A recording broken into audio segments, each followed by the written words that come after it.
It is really important to make sure that everybody always knows when they're live and when they're not live, because otherwise it's like, like it's just really unfair to people when they don't know. You know what I mean? So, and so like we Oh my gotta God. make sure And then that it she never do said stuff like that that. I said, "Oh my God." yes, I mean it caught royalty unawares when their conversations that they thought were private or public. That's why let us know when we're on the air, so that we might not impugn. Yeah, You it's know when like it's on, yeah. yeah, it's good to make sure that that people know ahead of time. Just doing a I'll let you classic know. hot mic bit. Is it also about because we also need to know the 8-second rule, or is it 8-minute, where you can't say Eight seconds. Don't get me demonetized. We can't clear because we're talking about the news. And the news definitely will not get you demonetized immediately. except if you express your opinion on the news, and that opinion includes curse words or Swears. words that might cause someone to become uncomfortable. Please, Like, please pray for me. All right, you got about 30 Let's go seconds. through all the words that might cause somebody to feel uncomfortable. Let's go through all the words now before we go live, before the mics go live. Oh, yeah, good idea.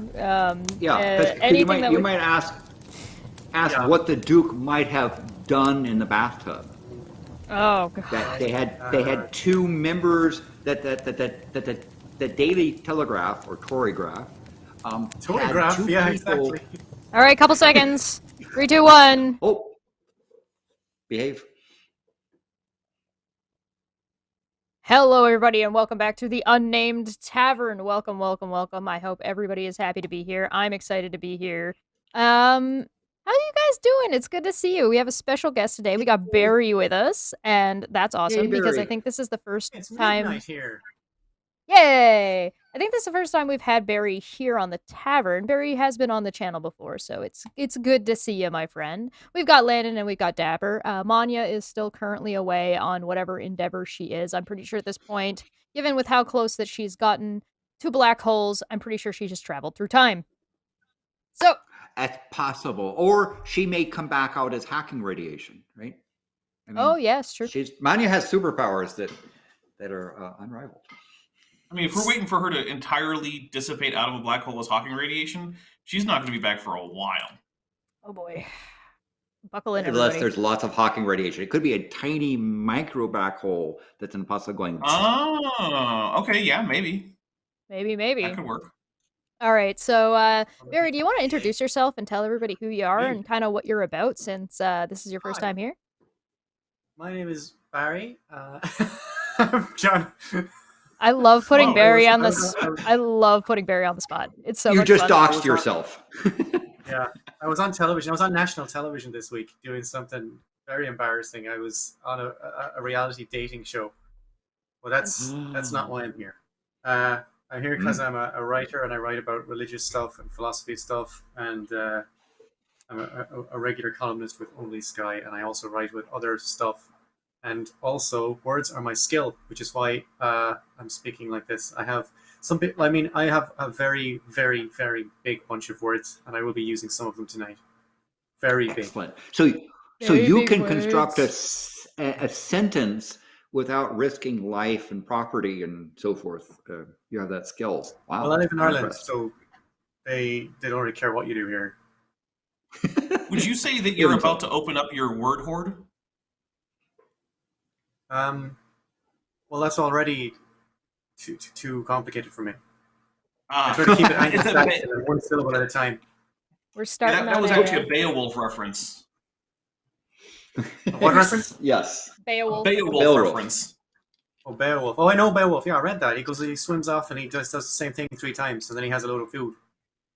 Yeah, I By get the too way- many Beowulf references because I wrote some papers and took some tests where it was just like, here's the text of Beowulf in Anglo-Saxon. Write down what it means. Oh, okay. Oh, I think it's like schlafende Versen wissen der Verschilch. It's a little. It's a little less Scandinavian than that, but yeah, basically. Little on the nose. So we have a handful of topics for tonight. And they By the way, are. I'm Landon Knoll. I'm Hi, between. Landon. I'm the one that's between Barry and the dinosaur over there. That's rather famous. So Nobody knows who I'm you are, sandwiched in between. Landon. Get out of here. But Landon, let me tell you, if I Okay. Well, Landon, if I was going to write a story and I needed to have a fake science fiction writer in the story, I want to call him Landon Kurt Knoll. Can I do that? Sure. Thank you. I don't own the copyright on the name, so that's fine. So today I'm going to start off with drinking Henry Reinhardt's Private Reserve. It's a Northwest Pacific Northwest lager that I'll use. And should things get really crazy, I'm going to go switch over to Macallan 12. I do that crazy stuff. Double Scott, and because it's I like Scotland, and it's known that I'm certainly hoping they will eventually rid themselves of having to depend upon English Parliament to do Yeah, things. because fuck them, right? Pretty much. Exactly. Especially if they're a Tory, if they're a Tory cunt or a Tory twit, like let's say Rees-Mogg or. We're already past the 8 seconds, so we're good. You know what's really weird? I was worried. They had a chance to vote for. Independence. They had a referendum. The referendum was voted down. And then the following weekend, in a general election, every single constituency in Scotland except one voted for a Scottish National Party candidate to send to Westminster. I remember that. That was weird. It was hilarious. But What it was. It is, Yeah, that's however, known that the Scots are probably their own worst enemy. Once they rid themselves of the English Tory tyranny and Labour, which is just Tories without all of the titles, then But also then with they'll a strangely have the high number of privilege- anti-Semitism scandals. That was a thing for Labour for a while. allegedly. Although I'm not quite No, sure. none of that. They did examinations on that. They did surveys on that, and that turned out to be total bullshit, which came from good. inside the Labour Party itself, not their enemies. It came That's from inside weird. the Labour Party. Yes, the Oh. Blairites wanted to take down Jeremy Corbyn, and they did. They got him. Okay. Because imagine there's politics going on in Westminster. I mean, I know it's hard to conceive, but Everything is politics. I'm drinking a booster Women. juice, by the way. If I ever get sponsored by anybody, it being booster juice would be great. What's in the Just saying. booster juice? but what are other people drinking? Boosts and juice. Is that like alcohol? Or... Booster I am juice? Nah, drinking it's like a a- fruit smoothie. I am drinking a whiskey cola. Ooh. I ran out of wouldn't know. I booze mean- yesterday. You could be By the drinking way, anything you're not that requires- required to drink. Yes. No. This is not a tavern. Yeah, right. In See? case it says so. But should you choose, drink responsibly, know your limits, all that good stuff. Nobody's going to take better care of you than you, so make sure you take care of yourself. All right. So the I topics we think have. I think I'm on a bit of a delay, so it may appear like I'm interrupting you or whatever, but in fact, I'm just coming in a second or two after. There is a delay, yeah. That's okay. The Irish Sea will forgive you. Thank you. All right. Scottish culture, or as we call it, Irish culture, minus 500 years. Oh, there you go. So we've got Turkey and Sweden. Oh, I like the side shave. Nice. Oh, thank you. Turkey and Sweden are talking about joining NATO, and they're arguing with each other. We got Turkey's Ticketmaster already in there. and the Department of Justice. We've got Time Magazine talking about anti-aging, and there's a mini Elon Musk and Twitter update because some of the lawsuits are coming through because he's fighting with landlords. We get to talk about Space Jesus again. We get to talk about Space Jesus Yay. again, our favorite person. April for 5 said, "Hi, brother Bent. Thanks, Chesh. Hello, Landon, and everyone in the chat. Peace and love." April, good to see you. Thanks for coming by. Oh, April. Good to see you. I also see John in the chat. Hi, John. Good to see you. We got Smitty in there. I see Athens has joined us and Letty, so it's good to see everybody, as well as Bent. So I think we probably start with probably Time Magazine because it's pretty fluffy. It is pretty science fluff. At least my reading of it. And I think probably Dapper's comments on this would probably be our first take. So let me just get this up on screen for you guys. Which times? Oh yes, the hands thing. Yeah, so I've actually Oh, seen this yeah. I've seen this picture on like so many like ads on fishy websites question mark. Now I'm not going to tell you which fishy websites I may or may not be on, but the ones that have like ads all over the place. I see this picture all the time. So it's interesting time magazine season.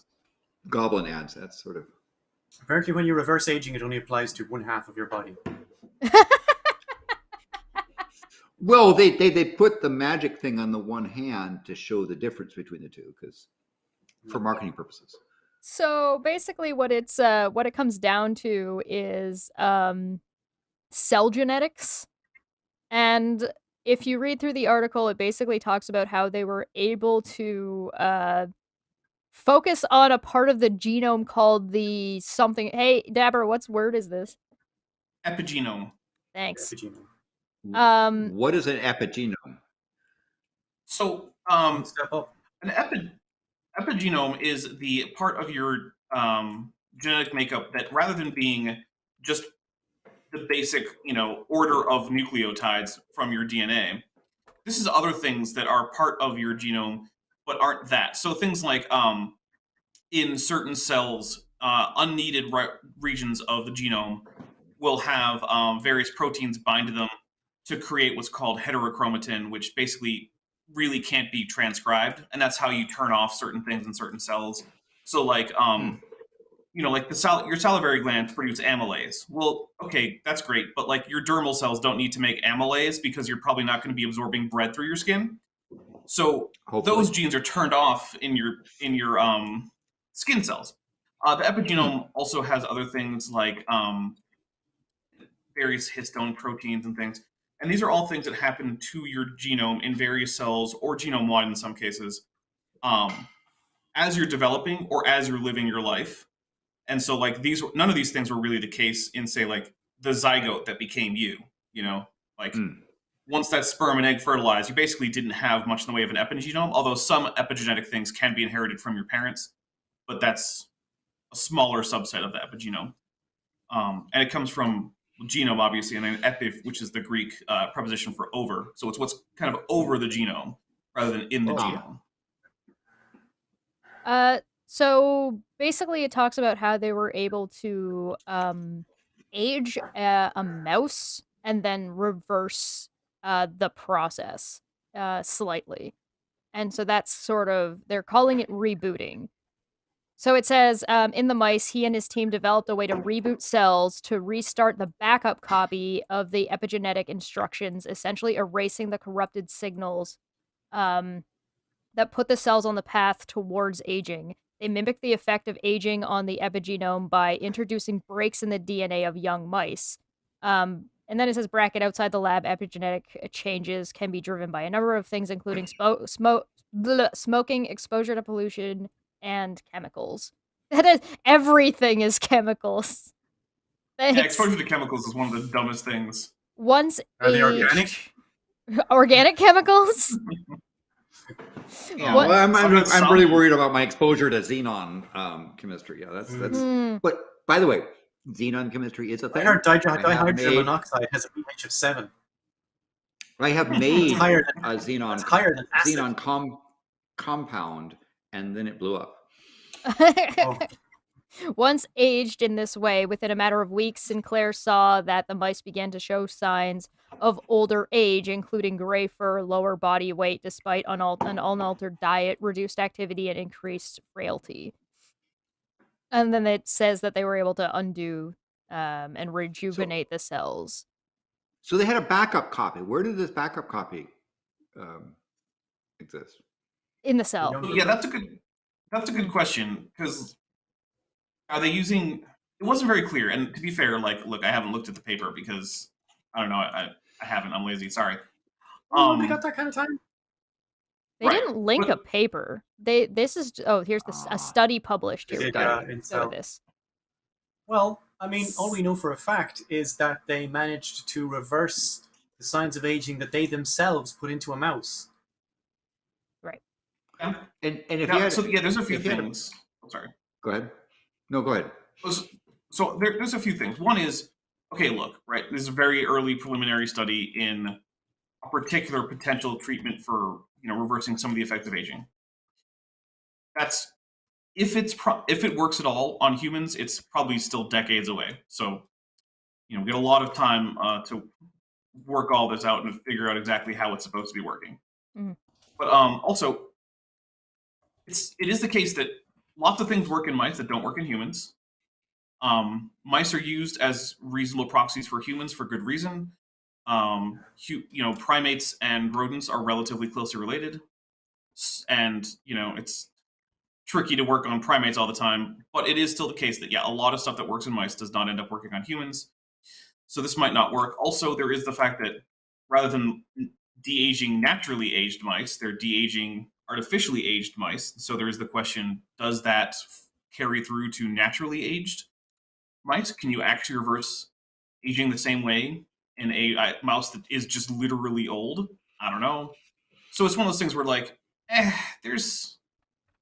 it's interesting, but I don't think that you should neglect to get a will anytime soon. You might still need a will. And wouldn't over time your backup copy degrade just like your primary copy? I mean, it doesn't make sense that. You mean you would regularly need injections of whatever it is. So the summary of the actual paper, and here's the names. This was where it was published, Okay. a Cell Press journal. And it says all living things experience an increase in entropy manifested as a loss of genetic and epigene information.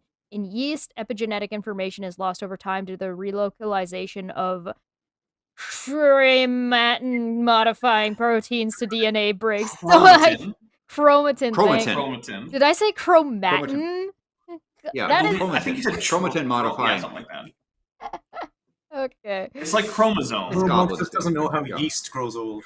Causing cells to lose their identity, a hallmark of yeast aging. Using a system called ICE, inducible changes to the epigenome, we find that the act of faithful DNA repair advances aging at physiological, cognitive, and molecular levels, including erosion and the epigenetic landscape, cellular X-differentiation, senescence? Senescence. Old, being old. An advancement So the real reason that people watch Chesh, to watch her try to pronounce words. I can't read, but also I am so sick today. Please have mercy on me.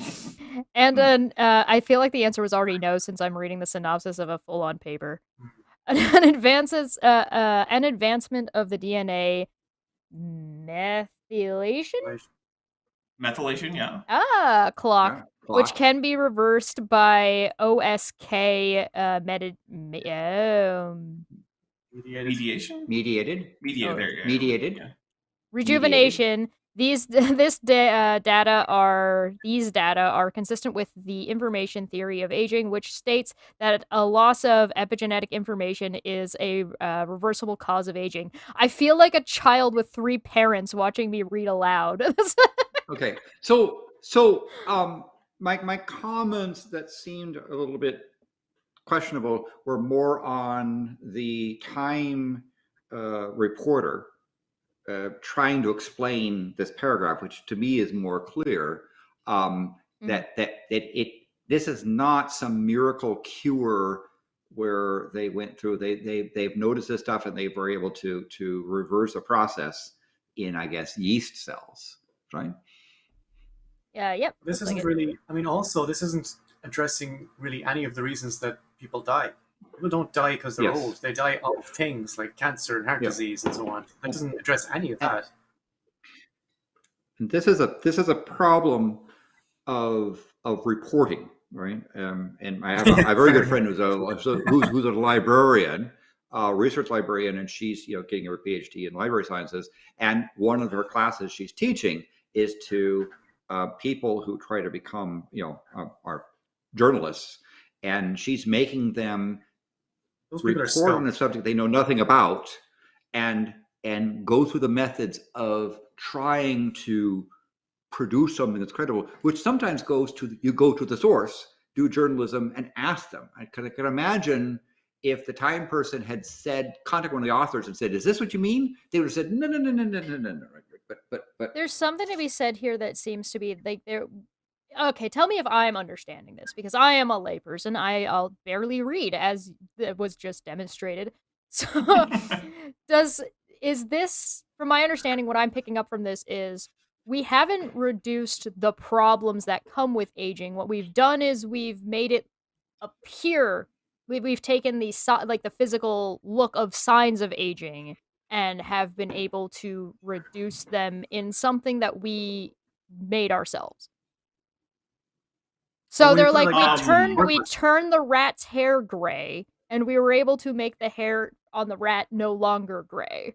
And so, like, that doesn't necessarily inherently reverse the problems that come with, like, the fragility of old age, but would reduce the visual appearance of aging.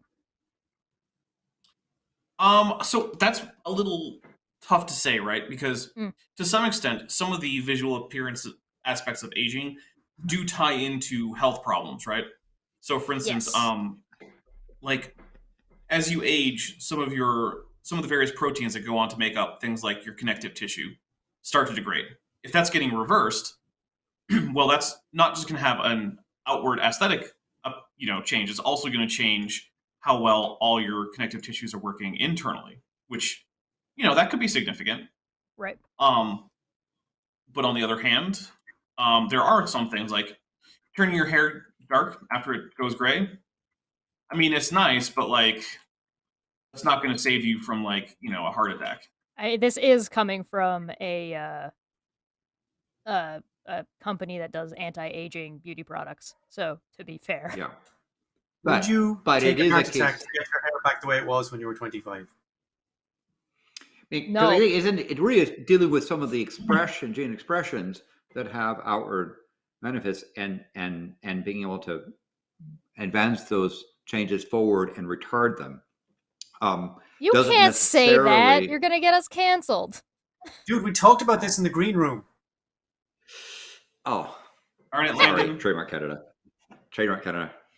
He takes a drink. That was one of my favorite drinking games of this channel. Anytime Landon is on, every time he says "Sorry, Trademark Canada," take a shot.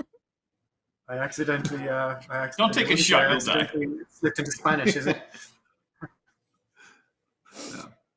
All right. So basically, what we're getting at is there's issues when it comes to reporting on scientific advancements and papers, and we ran into a little bit of the same problem when we talked about fusion energy. Right? We ran into their kind of overblowing what the advancement actually entails, or like the practical usage of the advancement. Yeah, and understand, I'm not criticizing the science writer or the person who wrote the story for not understanding genetics. Or like there's a similar story you might have heard about the supposed the Earth's core is slowing down, stopping, and might reverse type of thing. What I'm criticizing is they're not doing journalism, right?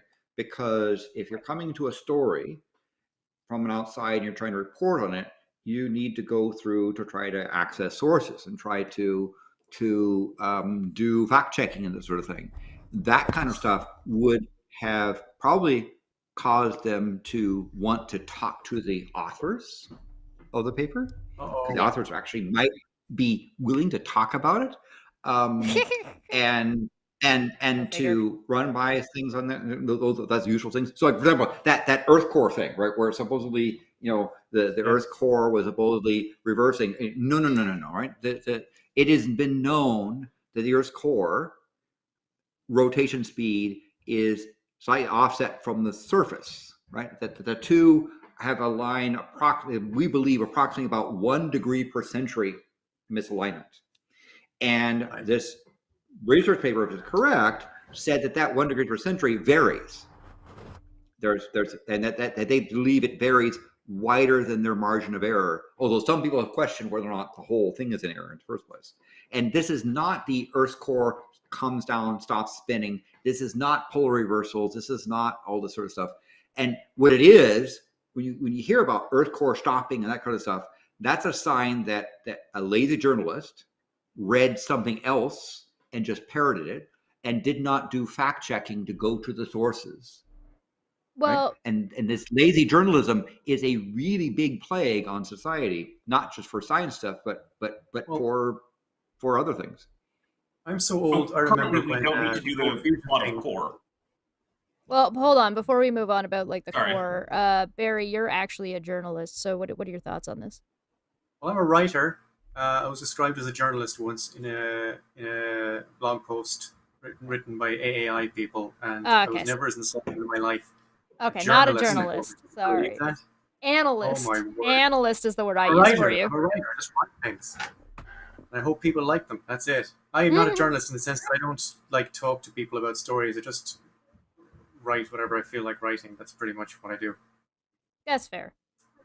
That's But I was going to Commentary. say, I'm so old. I remember when the original Cold Fusion people, they were called Pons and Fleischmann, and they came out in 1997-ish. And they went straight to the press with their findings. They didn't bother going through like Cell magazine or any shit. They just went That's straight and said, "Look what we've done. We've typically, created limitless that's a energy bad forever." sign. It's That's a very typically a bad sign, yeah. But no, Yeah. none of the journalists But to picked be- up who were writing. They never said, "By the way, this is a bad sign." They just wrote about it, like what Landon said. This bad journalism thing is not new, you know. right. Yeah, and so the notion of a newsroom trying to get a second source of a story before publishing it, so they have some level of credibility, is it seems to gone by the wayside. And in fact, the mixture of reporting of a story and promoting an opinion is another problem, where usually the editorial board was on the editorial page and reporters reporting on the who, what, when, where, why important of a thing had sources and facts that their editor checked on, and a fact checker came in to help verify in order to improve the credibility of the news media organization. So we do But that have became expensive. And when Right. news media organizations turned into profit centers, getting the facts, we're trying to verify the facts, got in the way of Here's how you do profits. that. You call up your source and you say, "Okay, I'm going to count to 10. And if I get to 10 and you haven't said anything, then we can print the story." That's how you do that. That's all the President's Men joke. Sorry, I'm just too old. And you know, in the case of science journalism, most authors of papers would love to talk about what they're doing, especially if they get promoted and have a better opportunity then to promote the value of their research and get more funding. We're not talking about extracting Right. from a member of the Tory party the truth. We're talking about someone trying to explain the importance of what they're doing, Well, which is Dapper, not usually a Tory. Dapper, your Yes. channel is kind of all about science communication. Yeah, I guess that's true. So what do you think? So look, I do a lot of stuff with like paleontology and things like that. And my goodness, does everyone who is actually into the scientific side of paleontology hate science reporting, because it's always just terrible. And I mean, look, I don't know if I have a solution, but I can tell you that yeah, it really is a problem. And look, with paleontology stuff, okay, if people have a misunderstanding of where like Tyrannosaurus Rex fits in the tree of life, it's probably not going to be that big of a deal. But like, it's symptomatic of this kind of pervasive desire that I see in a lot of science reporting to be sensationalist, but not really being concerned with being accurate. So we get headlines like, "Oh, James Webb Space Telescope presents problem for the Big Bang," which no, it hasn't. Literally has not done that. Or we get things like new bird found with a T-Rex head, which is not even a little bit true. But I read that headline anyway. And like it's very frustrating because, well, I mean, for one thing, it's just bullshit. Like, I don't want to have to deal with this. I don't have, but also like, scientific literacy is a big part of having a successful society. We need people who know what things we know and how we know them, and what things we don't know and why we don't know them, at least to some extent, because this comes up in things like government policies that people are going to vote on, right? If you don't have a reliable science reporting, then how are people going to be able to assess things like plans to address climate change, or things like The education system in do Florida. projects for the education system. Yeah, well, goodness, the education system. What should be taught to kids? What kinds of research ought to be funded? Which ones maybe don't need to be funded? Things like that. Like, you need to have a decent level of scientific literacy to be able to make an informed decision about this. So I think it's important to have a populace that has a decent level of scientific literacy, and bad science reporting is directly, like, I'm not going to say opposed, because I don't think it's an intentional thing. It's directly antithetical. There's the word I'm looking for. To having a well-informed populace. But Amber, even if the reporter does not have a solid grasp on this particular area of science, there are sources that they could go to do the fact checking, right? And so the criticism is not the reporter didn't understand genetics or didn't understand Earth physics. It's the fact that they didn't do their basic diligence in writing a story. Yes. So my friend knows, she's her graduate class is on journalists who are trying to get their journalism degree.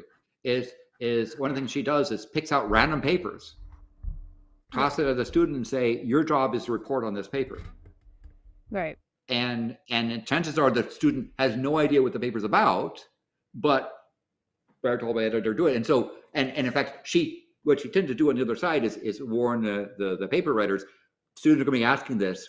And in fact, she knows whether or not they actually even bothered to try to contact the paper or the journal, which is really the basic sort of thing about if you're reporting on a fire in your town, there are sources that you can talk to, like the public safety fire department, or if you don't do your diligence and then you claim ignorance and then you put out stuff, whose fault is that? So mildly spoken there, Landon, with the stuff.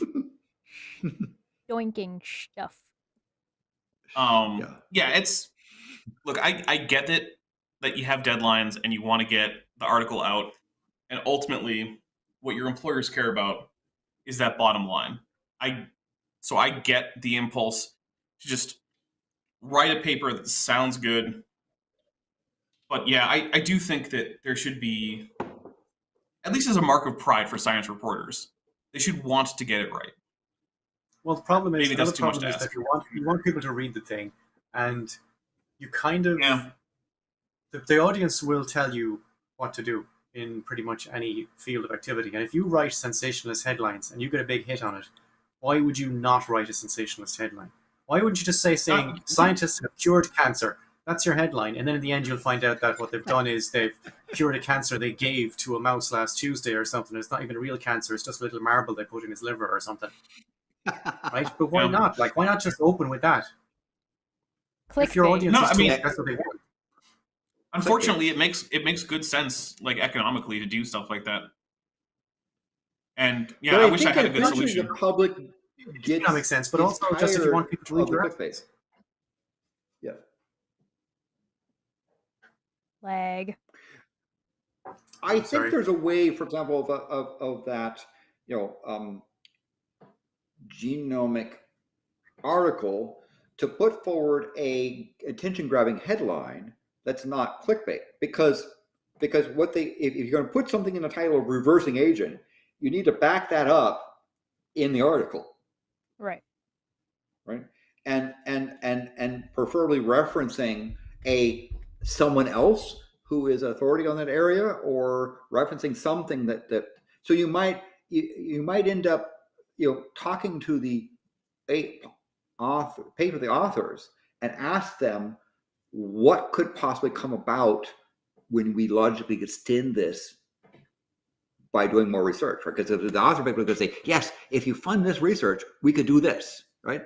You're asking them to write a science fiction report. Okay.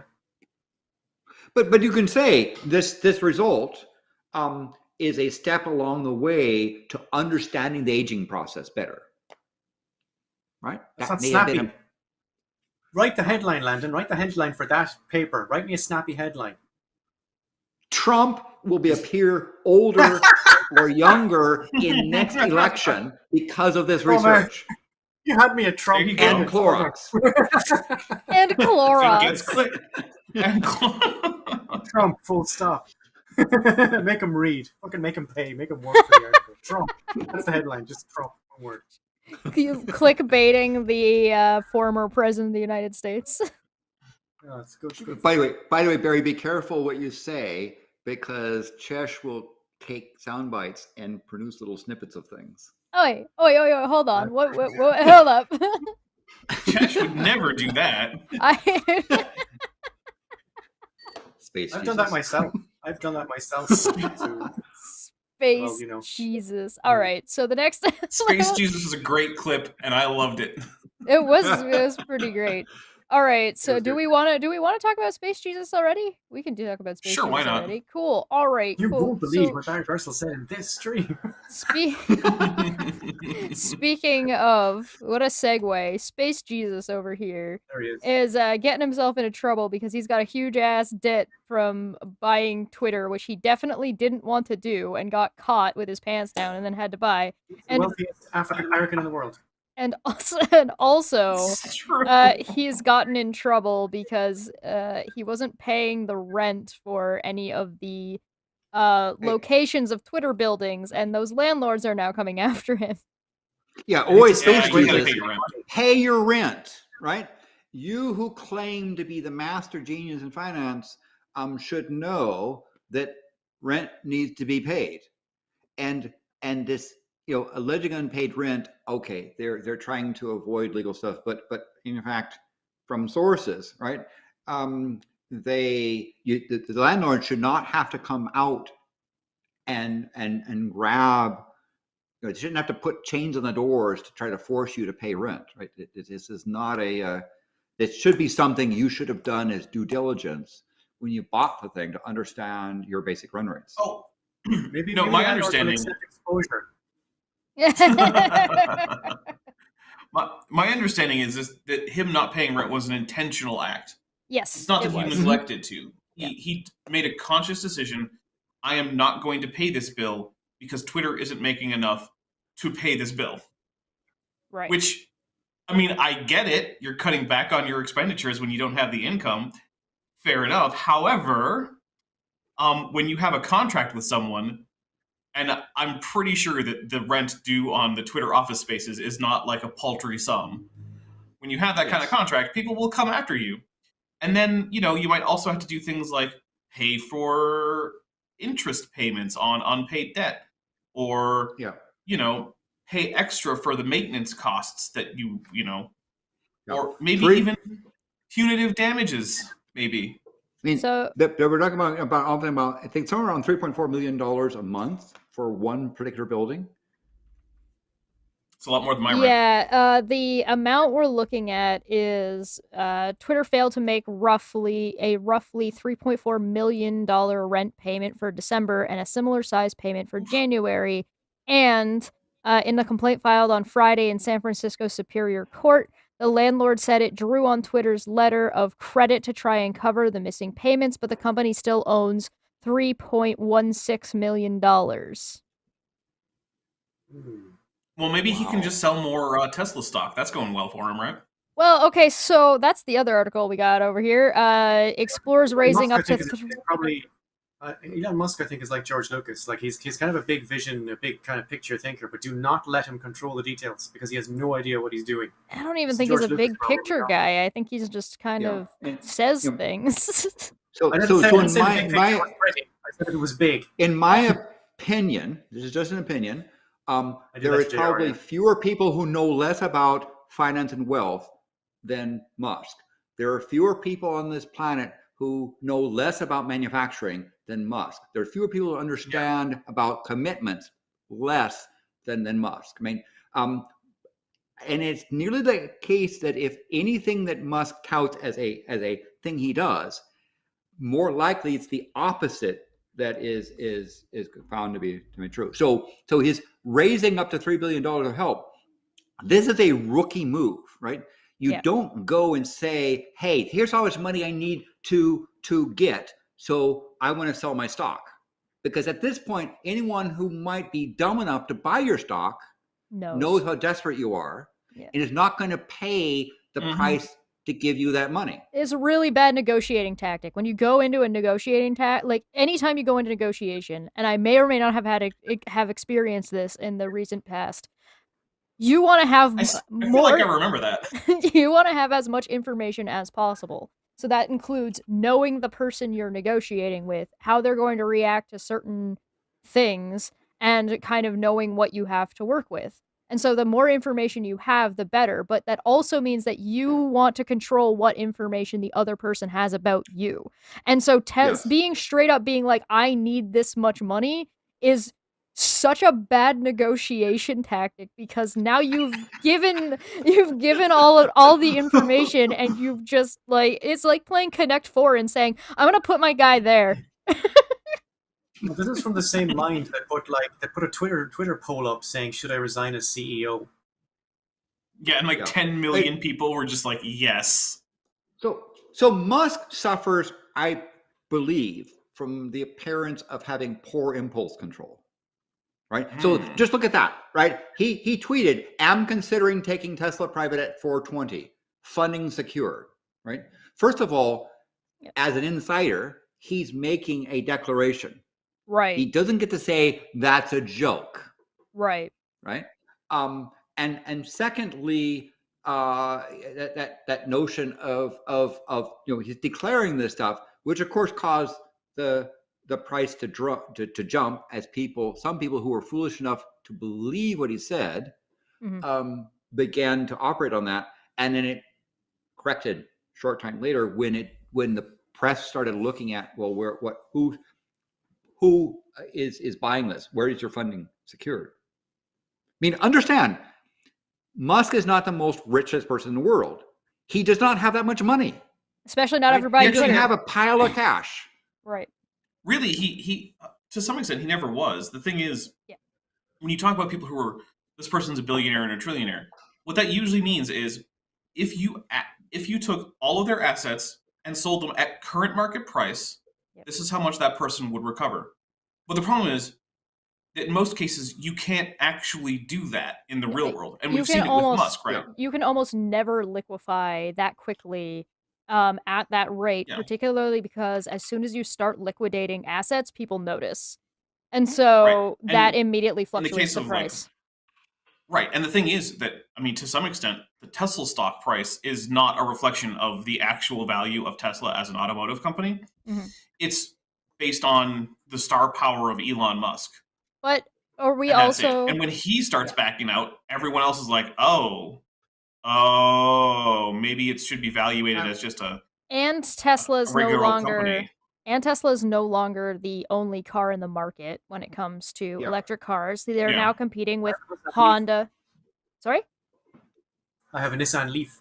Yeah, exactly. Yep. Nissan, all of the other car companies, your regular car companies, your Toyota, your Ford, your yada, yada, yada, all of them are making electrical cars. They have to. There are government policies that are going through saying that they have to stop production on combustion engines. So they have to make these changeovers anyway. They're getting subsidies to do so. They're making cars that are affordable and not like the Mustang Tesla version. And on top of it, Tesla's got its own problems. But can we all just take a minute and appreciate that I absolutely called it when I said Tesla was going to suffer for Elon Musk's dumbass Twitter decisions? Well said. Thank you. I think that Chesh. Ring. Right, somebody call that. Pick up that phone. Chesh was right about Kilauea volcano. Mostly, and she's mostly right about Tesla and its impact of most stuff. But so the following is not financial advice, right? You should seek a certified financial planner and to act on this thing. But in my opinion, Tesla is vastly overrated, even at its low amount. Right now, Tesla is trading at $177.90 per share. In my opinion, that is probably an order of magnitude too high. Okay. Right now, the price to earnings ratio of Tesla is at 50, meaning if you gave Tesla $1, and they return back, earnings, it would take you 50 years to get your dollar back. Right. Right. That's sort of the betting up. That's the extreme set. In my opinion, I might consider $17 a share to be a fair value for Tesla, but no one's going to sell it to me at that, because suckers who bought it at high prices want even more price. Also, in my opinion, if you bought a Tesla car, you're also in trouble because of its value and so forth. So it's inflated stuff that gave this person star power, when it appears his financial experience is doubtful. His impulse control is nil at best. I've seen potatoes that are slower to propagate. Yeah. But his ability to build a cult of personality is extraordinary. Mm-hmm. Oh yeah, good at that. There's a bit in here that says Elon Musk's team has held talks with investors about raising up to $3 billion to repay some of the $13 billion in debt tacked onto Twitter Inc. as part of his buyout of the company. People familiar with the matter said, in December, Mr. Musk's representatives discussed selling up to $3 billion in new Twitter shares. People familiar with that, with the matter said. Like, this article could be written better, not gonna lie. Who would buy a Twitter share? That's an AI written article, look.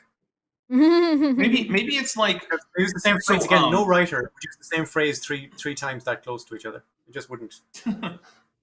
Maybe it's like, I know some people who own quote unquote stock in some sports teams, and like, sure, there are technically shareholder meetings and whatever, but like the stock doesn't pay dividends, and they never sold enough that the actual owner of the team ever has to be challenged on anything.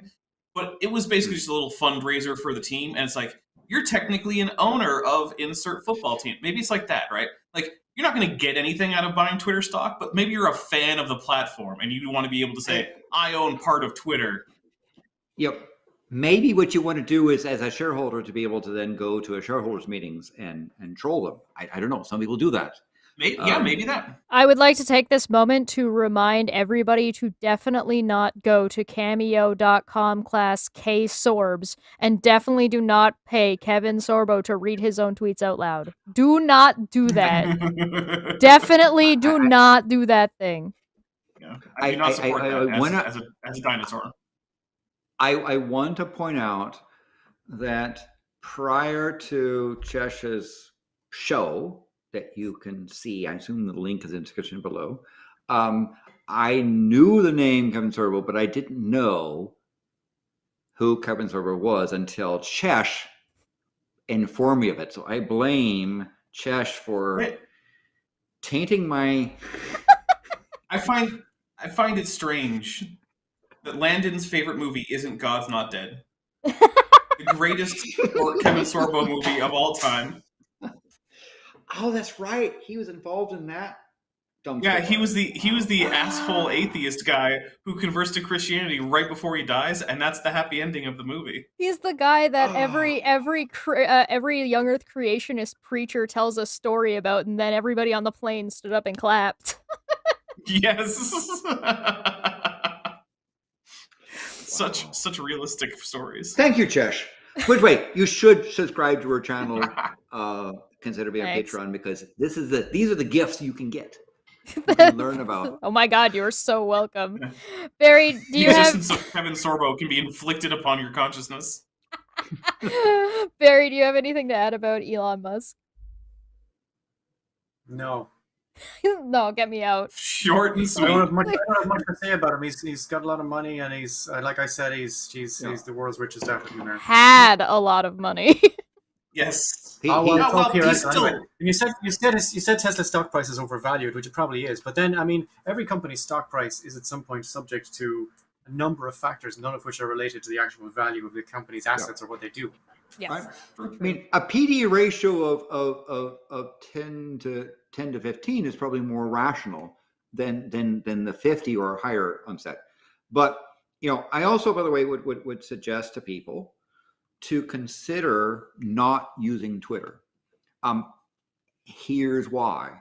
Twitter has essentially disabled all third-party apps. So there were some nice Twitter apps out there. Mm-hmm. You have to use Twitter's app or Twitter's service.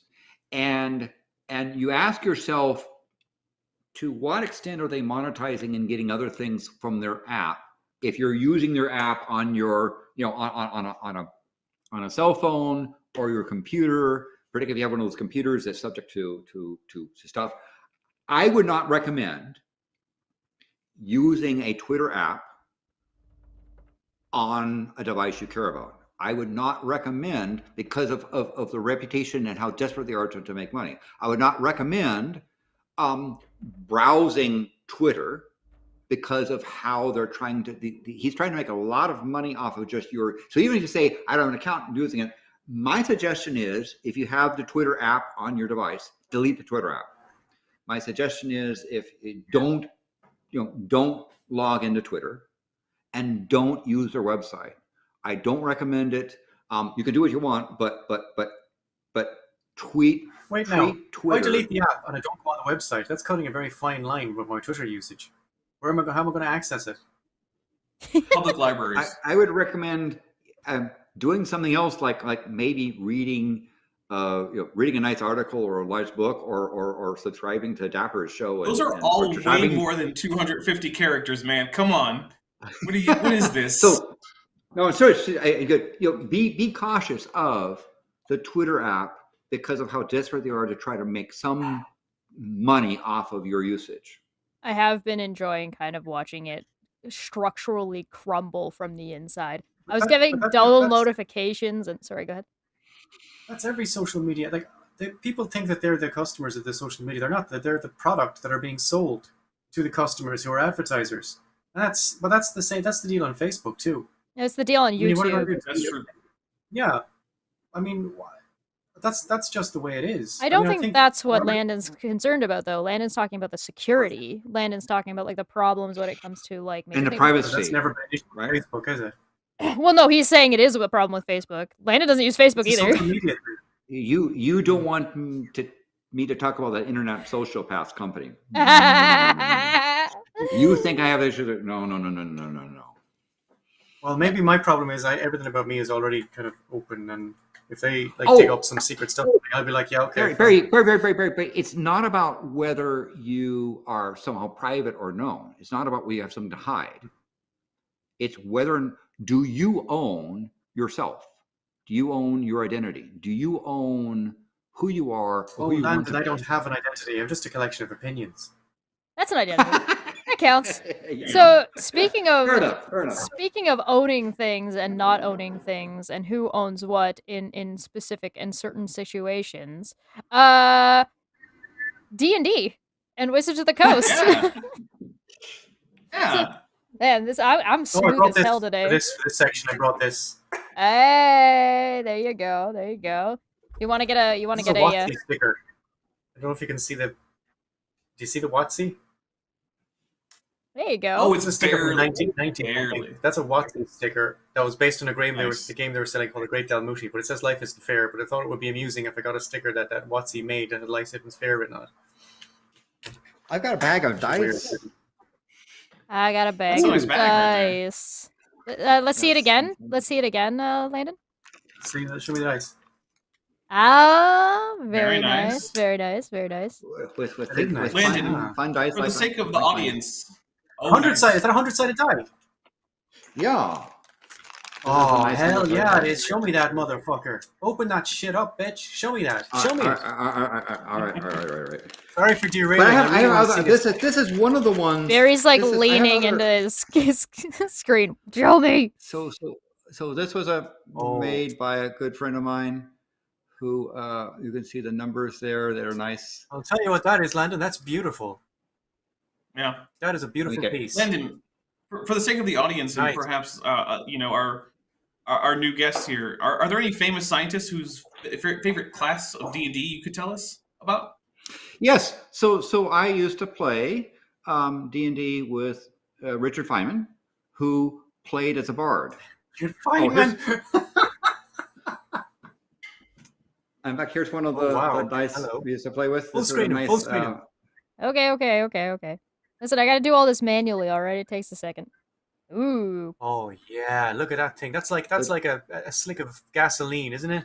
yeah, petrol. Yeah, on there for That is but beautiful. yes, he loved to play a bard. You know, he was a really enthusiastic bongo player, and would sometimes express his bard's opinion through the bongos. He wouldn't say something. He would If you just want to say he's a stoner, just say it. allegedly.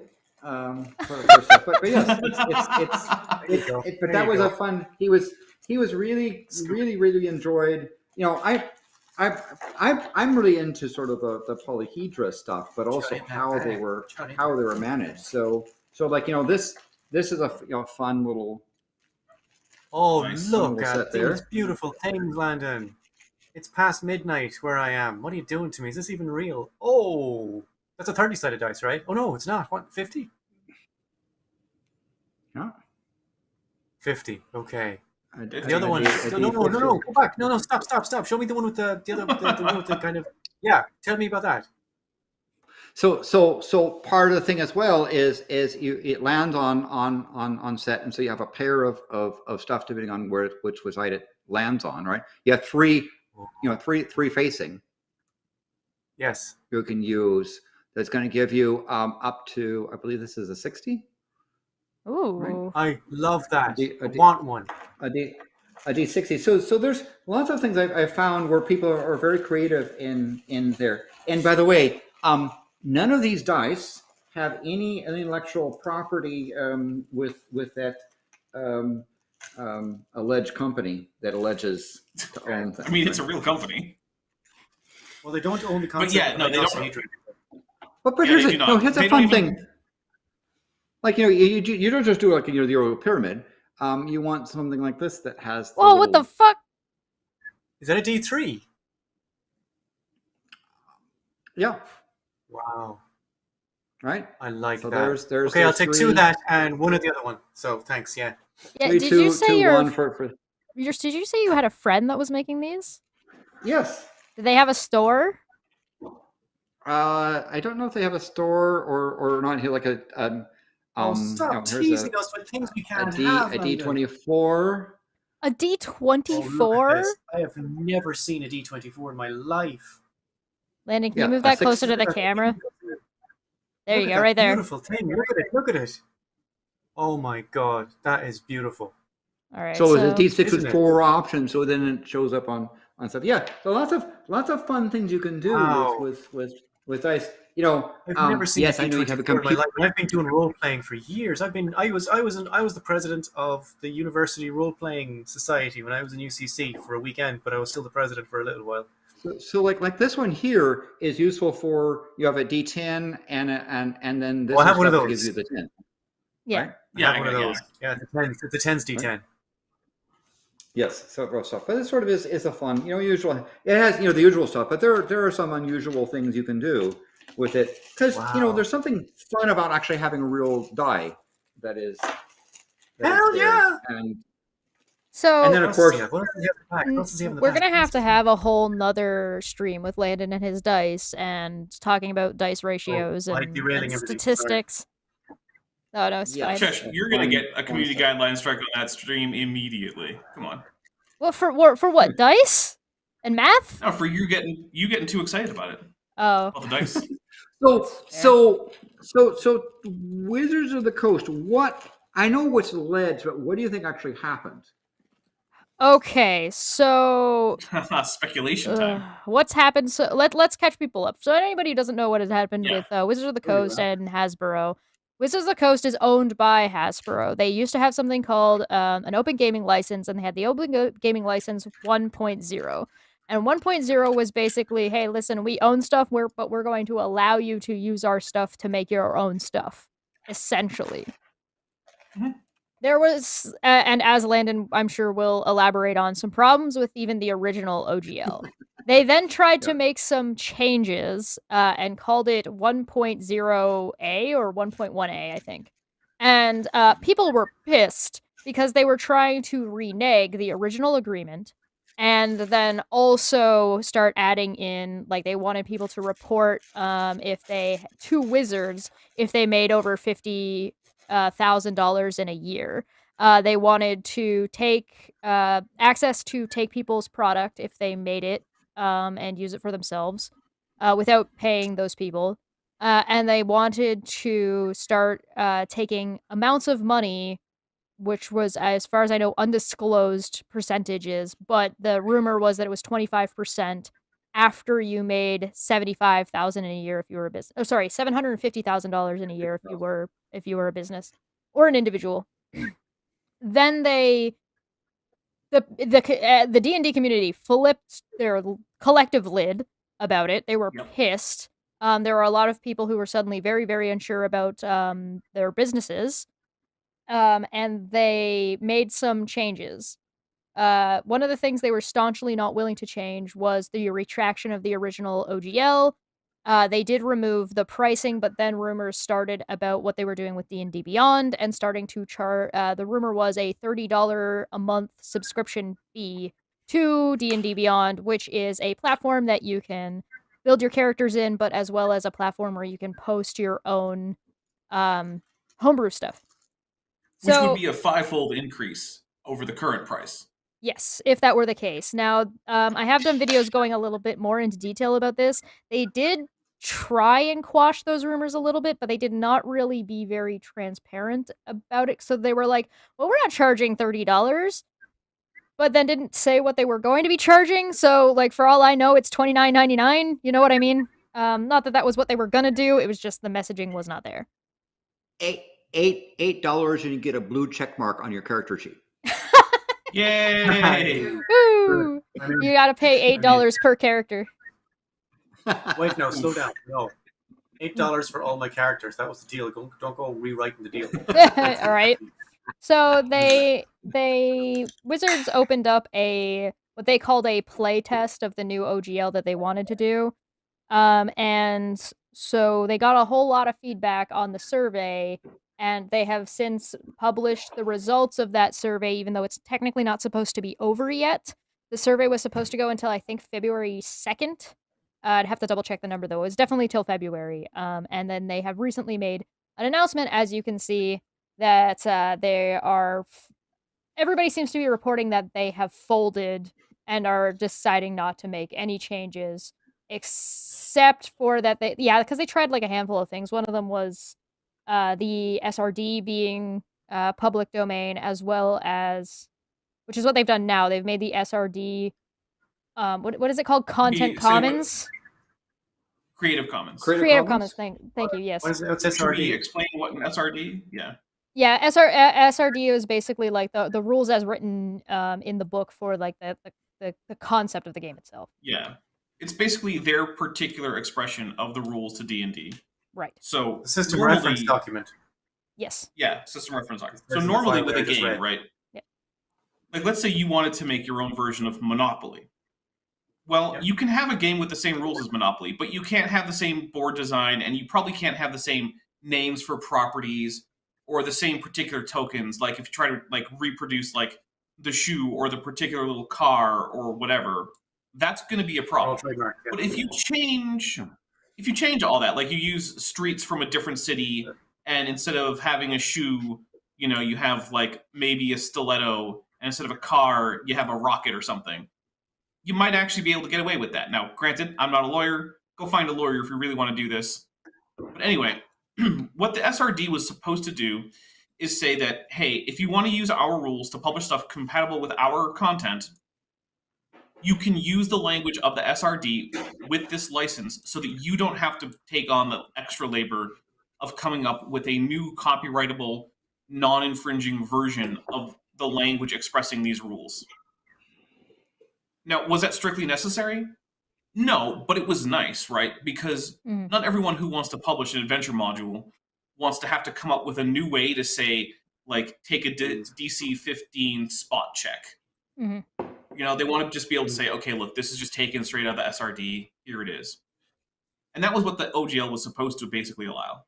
Right. And now that it's in the Creative Commons, not only is it impossible for Wizards to disallow you using the SRD, they also can't bring it back from the Creative Commons. The only recourse Dungeons and Dragons has against anyone using their Creative Commons content is if they did not properly cite both the license and the actual originator, which is Wizards of the Coast. Now, they did lie a little bit because they said all you had to do was cite us with this text, and they gave some text. Technically, they're not allowed to demand that you use that particular text. The Creative Commons actually has its own citation requirements, and as long as you follow those, then you followed them. Yeah. However, Yep. I would actually say that, I mean, looking at the text, it's not like particularly egregious or anything, and like it does meet the requirements of the Creative Commons license. So I would expect most people probably will just copy paste that text because it's like It's easy. whatever. Before we go too Yeah. far into this, if you do want to follow the details, I've done a couple of videos on this, including having some creators coming on to talk about it, and Landon did come on as well and give some opinions on that. So if you do want to like dive into the nuance of what had happened, that does exist, and please go and check those out. They're really great. I assume you'll put links in the description below. Yeah, I'll add as many links as I possibly can. We're getting filled up on links though. I've been debating on putting it into a playlist, but we'll see. I'm waiting until it's like kind of resolved. And so some people are calling this resolved with Wizards giving up the changing of the OGL. There were a couple of things that were like phrasing in legalese that was like, I don't think that's how that works. And my problems were twofold for this. My problems were the way this was presented. And my other problem was my major problem seemed to be that Wizards was trying to claim rights on things they don't have rights to. But Landon, did you want to weigh in on this a little bit? I mean, part of the thing as well, I thought that it appears is that, so, okay, so they put stuff that appeared to be Creative Commons. Mm-hmm. But just because someone says Creative Commons doesn't mean they actually have the right to that set. And so there are certain things that people who are lawyers who understand trademark, copyrights, and other intellectual property laws would question, right? Whether or not they own, for example, the game mechanics, because there appears to be legal opinions that seem to be reasoned well. I'm not a lawyer. That the actual game mechanics are not something that you can own, nor can you own dice, nor can you own a system, right? So one of the questions is whether or not that Wizards of the Coast puts this in the Commons, whether or not you have to actually cite that. The other thing as well is that remember, it appears that Hasbro wanted Wizards of the Coast to be more revenue certain in they would have busy more money, and that they seem to be reaching for the ability to understand the revenue flow, and in some cases in particular withdraw it if you didn't play fair, what they consider to be fair value back to them. So I still have a question about whether or not Wizards of the Coast should be relevant to the D20 community. In my opinion, the D20 community would be best served by making Wizards of the Coast not relevant to their community, and you would, as a D20 player, would be best served by not making Wizards of the Coast integral to your gameplay. Right? The fact they even want to say Creative Commons is a potential problem. Right. And what? Say again. Potential problem. I think you should consider your game and what you do as to whether or not you need to then go in and genuflect to Wizards of the Coast by putting in this sort of like I said,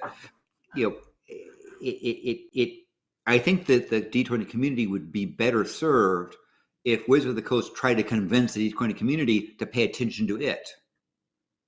Mm-hmm. Yeah, there's. Well, I honestly. Oh, sorry. Go ahead.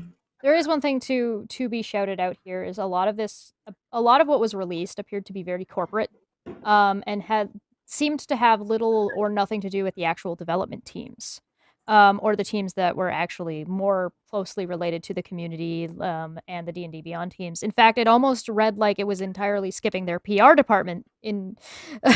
I can't. But there were a lot of people that were behaving incredibly inappropriately and sending things like death threats and Not okay. Don't do that. and such No. to employees. Yeah, that's not acceptable. Don't do that shit. That's a big old yikes, and you're not helping anybody. Yeah, not okay. Not an acceptable. But what were you gonna Option. say? We're gonna say, Dapper? So one of the things I was going to say is that to a certain extent, at least in terms of like 5e D20 systems, Mhm. This basically makes Wizards of the Coast have to be relevant on their own merit, because the thing is, with a Creative Commons license, where literally the only legal requirement is that you cite the license and you cite the person who originated the document. You can do literally anything else you want with it. They do not have the right to in any way control what else happens. It basically does mean that if Wizards of the Coast wants to be, important and relevant, well, it's up to them now. They can't just coast on the fact that they're the ones who own the copyright to the game everyone plays, because frankly, ultimately they don't. And also, apparently, I haven't double checked this, but apparently the words beholder and illithid also appeared in the SRD, which technically means that while you can't use their depiction of beholders or illithids, you can use the words. So you could write a campaign setting and say, oh yeah, there's a beholder stronghold over there, and then just rely on your GMs to go figure out how to fill that in with actual beholders, which I thought was an interesting little oversight. Yeah. So the there's some that say that even the original 1.0a Some that so-called say license, take a shot, History so-called Channel. license is that's problematic as well. Again, because they're trying to potentially assert rights to things that are your community, that you have and that you create, right? So yeah. So my suggestion would be there appear to be other systems out there that are D20 compatible that don't have Wizards of the Coast trying to say make us relevant. We understand what Hasbro has done with things like Magic: The Gathering and some of that travesties. It's the same people that wanted to build a more certain revenue stream that the community reacted, but the result is not, they put out this so-called Creative Commons thing, we'll give them a pass. It's D20 communities should be themselves to produce their own content and to make use of things that are not impugned by Wizards of the Coast.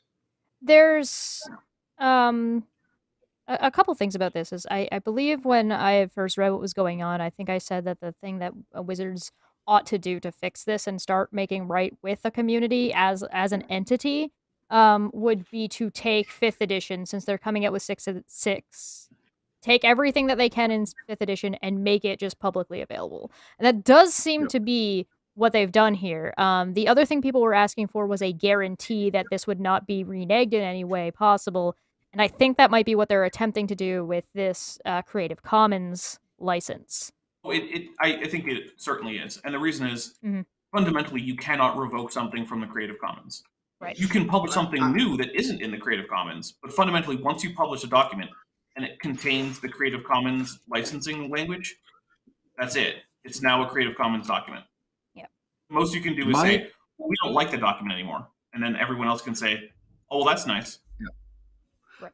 But my non-legal advice is, if you have a business or you trade in D20 community like things, seek get advice from a lawyer who has specialized in intellectual property on how to protect yourself from entities like don't just assume, now it's Creative Commons, I don't have to worry about it. Well, there's also no their reputation. There's also no signature required anymore. Yeah. Once it's use that and I understand that there's sort of this open D&D type thing that's trying to be established, whereby the following thing is done, right?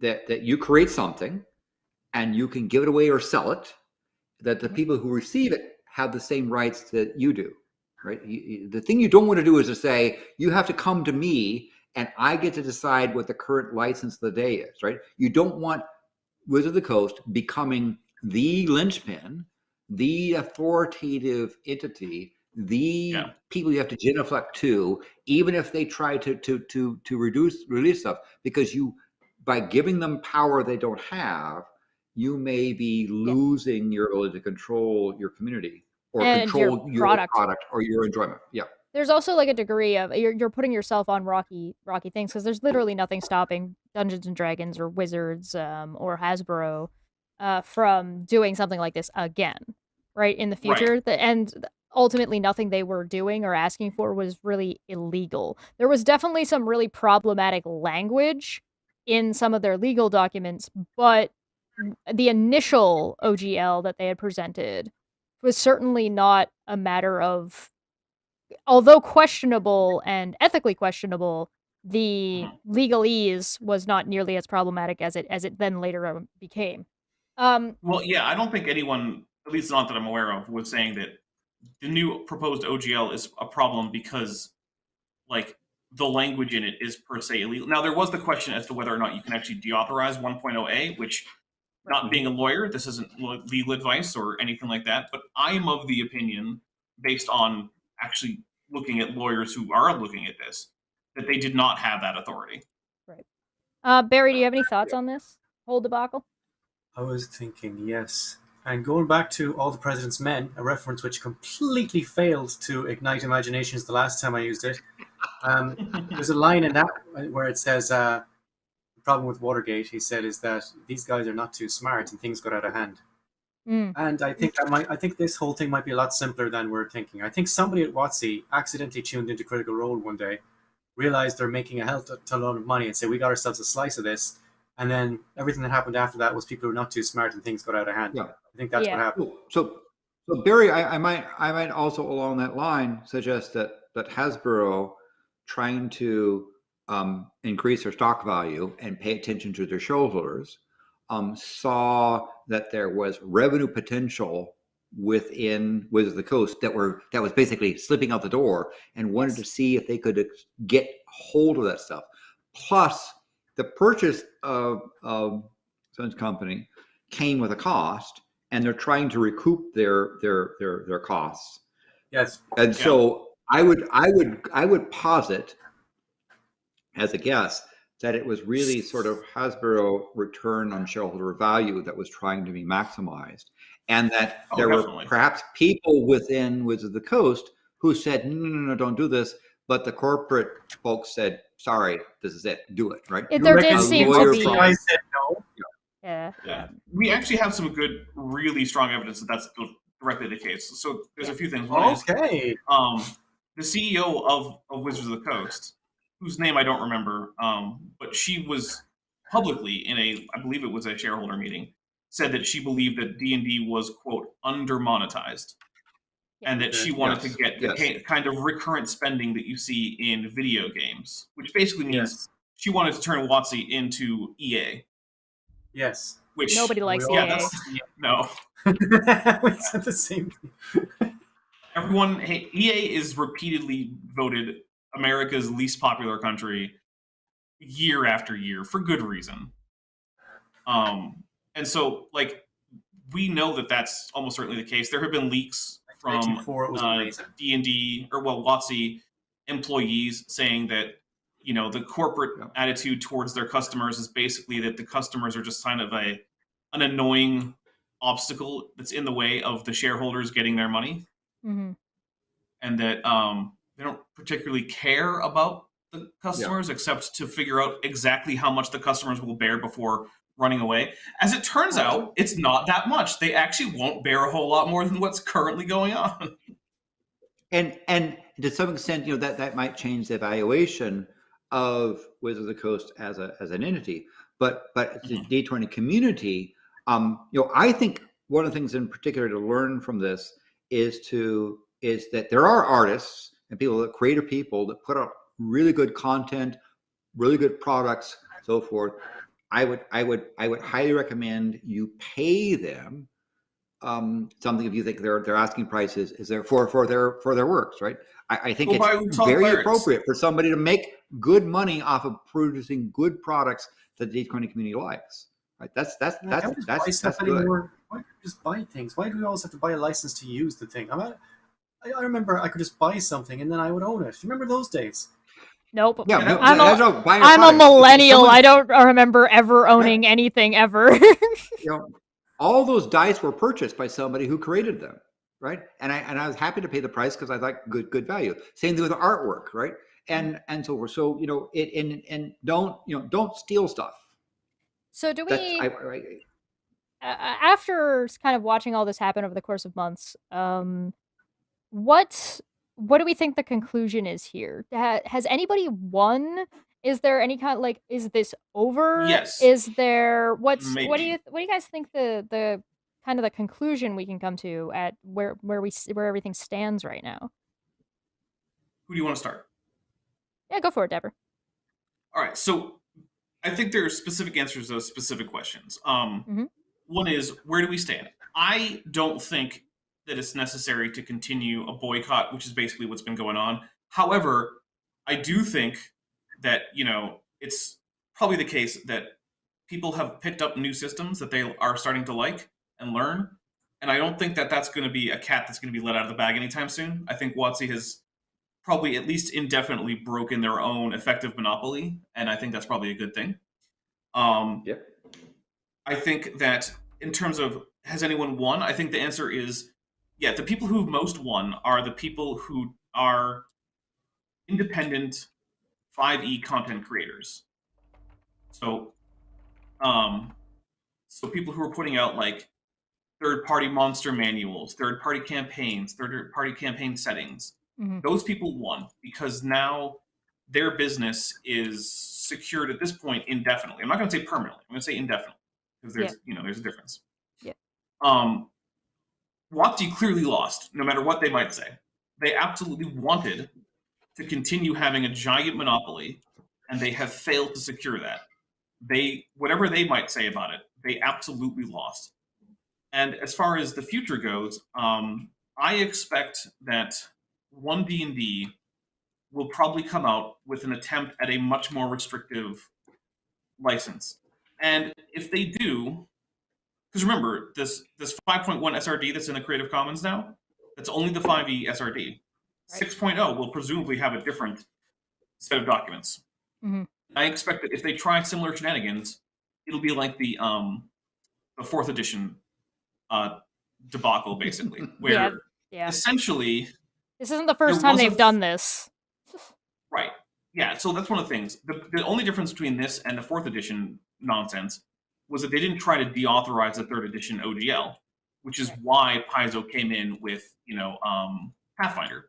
Yep. So I think they might try to make another restrictive license for 6th edition, and then I think what'll happen is probably just a repeat where everyone just ignores Dungeons and Dragons for 4 or 5 years. They figure out, oh wow, that was a big mistake, and they publish a 7th edition, and suddenly it's once again under some OGL that's reasonably unrestrictive, but perhaps not quite as unrestrictive as 1.0a, even though, like Landon has said, 1.0a was by no means a perfect document. I'm not sitting here pretending that it was. And so, yeah, I think that's where it comes. Is right now, I'm willing to drop the boycott, although I don't currently have any WotC purchases in mind.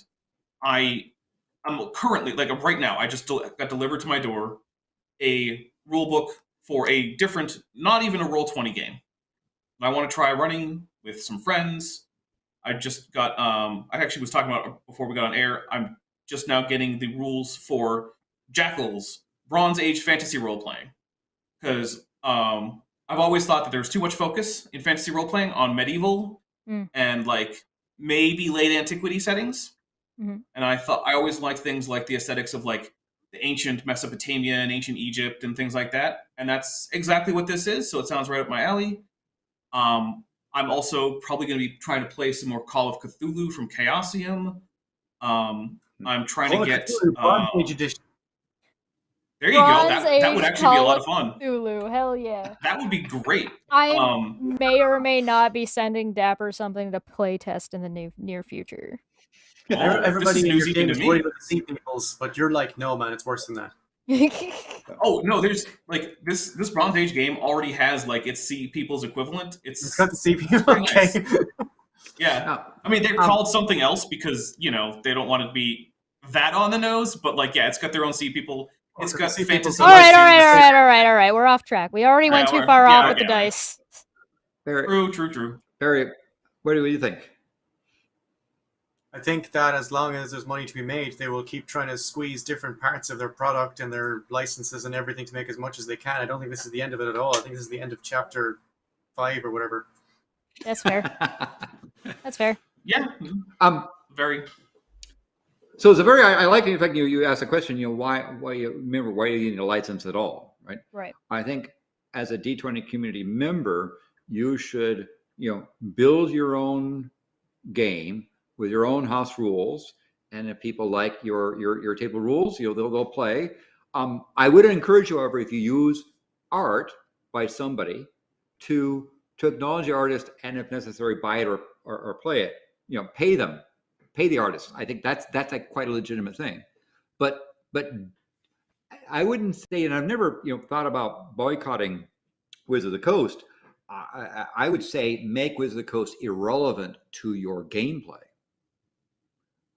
Don't allow them to be irrelevant there. Consider doing your own thing, and that's good. It's not. You don't have to have one common rule set to rule them all. In the darkness, you're basically boycotting the boycott. And use your own. But do your own things. So when and I really strongly support supporting artists, right? When I got the mimeographed copies from Gygax or for someone who gave me Gygax's stuff, they mimeographed it and gave me copies of it. I liked what I saw and went out to try to buy it. Couldn't buy it, but they had a second edition thing out, and so I bought that. Right? That was a way of my honoring the creative things that people did in this world. I think that's quite fine, and it's quite proper for someone to offer a service, offer art, offer content that if you like, you can buy it from them.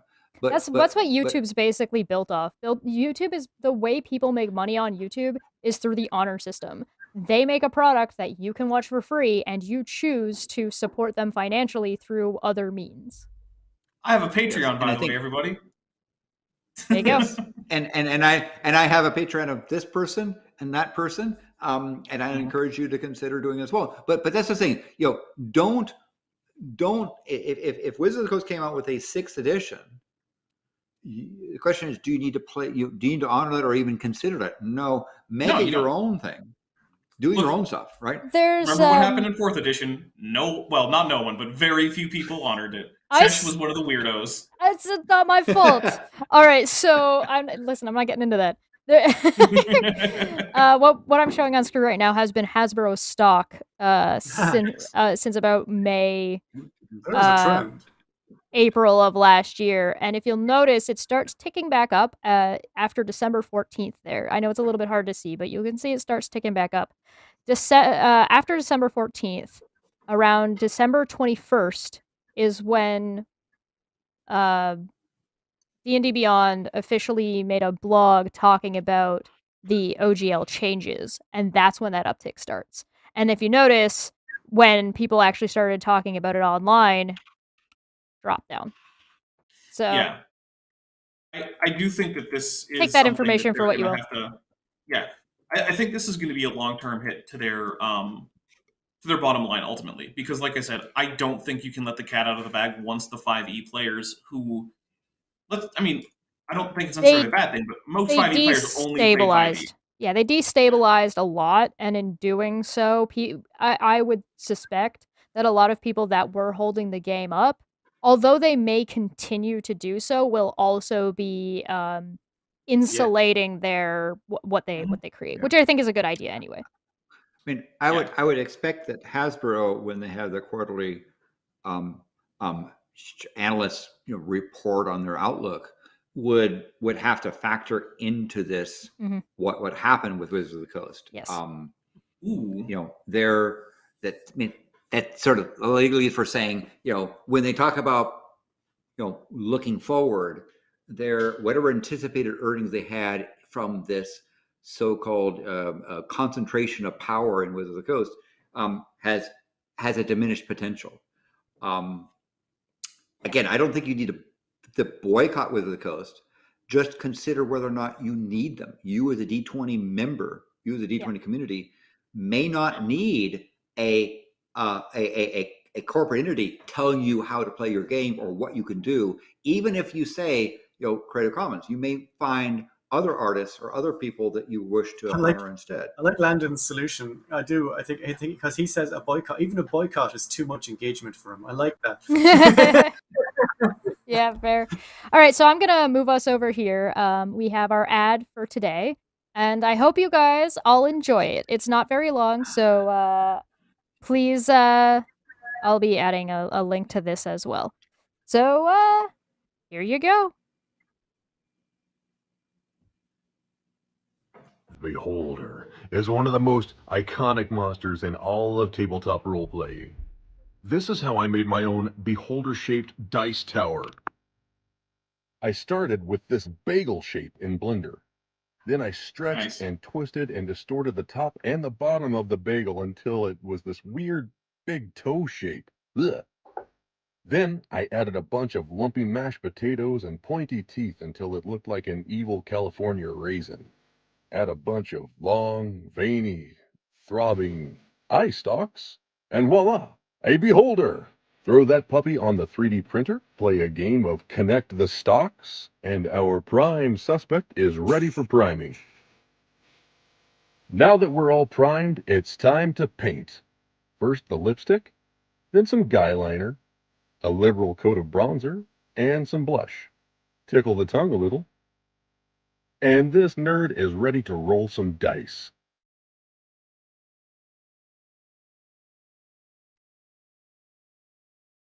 So there you have it, start to finish, the entire process with which I made this nefarious beholder-shaped dice tower. I'm giving the STL files away because I love TTRPGs and I really love this community. So check the download link below or above. I don't know, it probably depends on the format. And I'm Jesse Jurdak, and I have your back. Aw, thanks, Jesse. Kind of wish that's pretty cool. Right? That right? is pretty cool. Also, for those of you who want to follow that tutorial, when you're in Blender and you go to Shift Add, you're going to want to look for the mesh object torus, because donut shape isn't going to be in there. That's fair. That is fair. Yeah. So that's my only critique of the tutorial. And if you do that, you might want to put in a tip jar, something for the person if you like what they do, right? If you want to, this is how a community does things. Yeah, if you want to go and support Jesse, he is available on Twitch. There's spelling and stuff is actually in the corner when it loops around. If you look at the bottom corner right now, it shows the Free Thought Profit, which Barry is part of. So you can absolutely go and support those guys. I think Barry's also actually starting a new podcast as well. If you want to tell us a little bit about that. Nice. I am starting a new podcast at some point, which has been delayed for reasons beyond our control, but it's called The Jib, and it's about the many and hilarious episodes involving the CIA and the FBI and other American law enforcement and intelligence communities. Yeah. So yeah, you can go allegedly and support that there, as well as there are ways to support Jesse if you do go to now it's showing. If you go and find his links, which are also down below. He's got like a coffee. Cool, right? Right? You can go and make your own if you want. Okay, so next bout of business, speaking of CIA and governments, NATO and Turkey and Sweden. Oh, here we go. All right. Here we go. Right. Barry, do you want to take this one away? You want to start? Sweden, well, this was all kicked off, of course, by Putin's invasion of Ukraine. Mm-hmm. Yes. We used to call it the Ukraine, and now we just call it Ukraine. Which was, I guess, you could say even that was fallout from Putin's 2014 annexation of, I'm not sure what do you call it? Crimea. Crimea, thank you, of Crimea. Yes. And everybody just said, you know what? It doesn't really matter, you can have Crimea. So, of course, what's he going to do? Except for me. And I didn't. You what? I didn't think it was okay for them to have Crimea. Oh, no, that was sarcasm. Sarcasm. That was sarcasm. No, people didn't think that was good. No, but their history teaches us that when these megalomaniac guys take a little bit, they're not going to stop unless somebody says something, right? Mm-hmm. So of course he's going to go for Donbass and Luhansk, and I thought what he was going to do is he was going to move into Luhansk and Donetsk and stay there and cause a lot of trouble. I did not predict he was going to flatten the entire Ukraine. I did not see that coming. Now, because of this, his stated purpose in doing this is that he doesn't like NATO countries on his borders, and he thinks if Ukraine joins NATO, that he'll have another NATO country in his borders, and that's blah, blah, blah.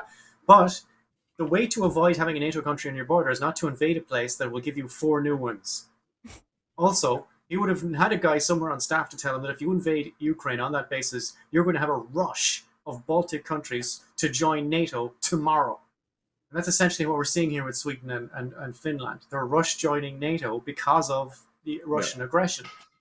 He's basically causing what he claims he's trying to stop. So I don't believe that's his problem at all. I think something else is going on, and I'm not sure what it is. But it's not that he's afraid of NATO. I don't believe that for a second. Turkey is a member of NATO, and I think if you want NATO membership, you need a full house, right? You can't just have a majority. You need a full house and no new member. Yes, you need in order to make changes to NATO's articles, which would say who is a member, you need to have unanimous consent.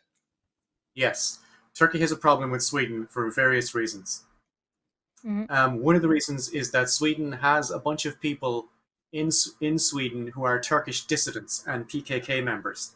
And what Turkey now is pretending is the problem is that some Nazi guy burnt a Koran in front of an embassy in Stockholm, which is, I guess it's very unkind and so on. But their real problem is far more political than that. Turkey's been whipping up this Muslim thing for political capital for some time now. Erdogan doesn't give a shit about Muslims, but he's willing to milk the whole Islam thing and make his country as Muslim as suits him to do so. So if he says, oh, I got annoyed by them burning the Koran outside, so it doesn't affect a single motherfucker in Turkey if somebody burns a Koran in Sweden. But he's going to say he's getting annoyed about it when he's actually annoyed about the political situation, which you will find a lot less easy to defend because the PKK are kind of right.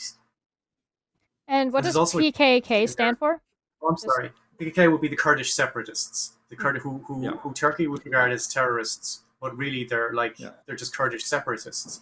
It's like calling the IRA terrorists. I mean, you can if you want for varying definitions. Sorry, Landon, you're going to say something. But I think you're right. I'm just saying yes. Keep going. Oh yeah.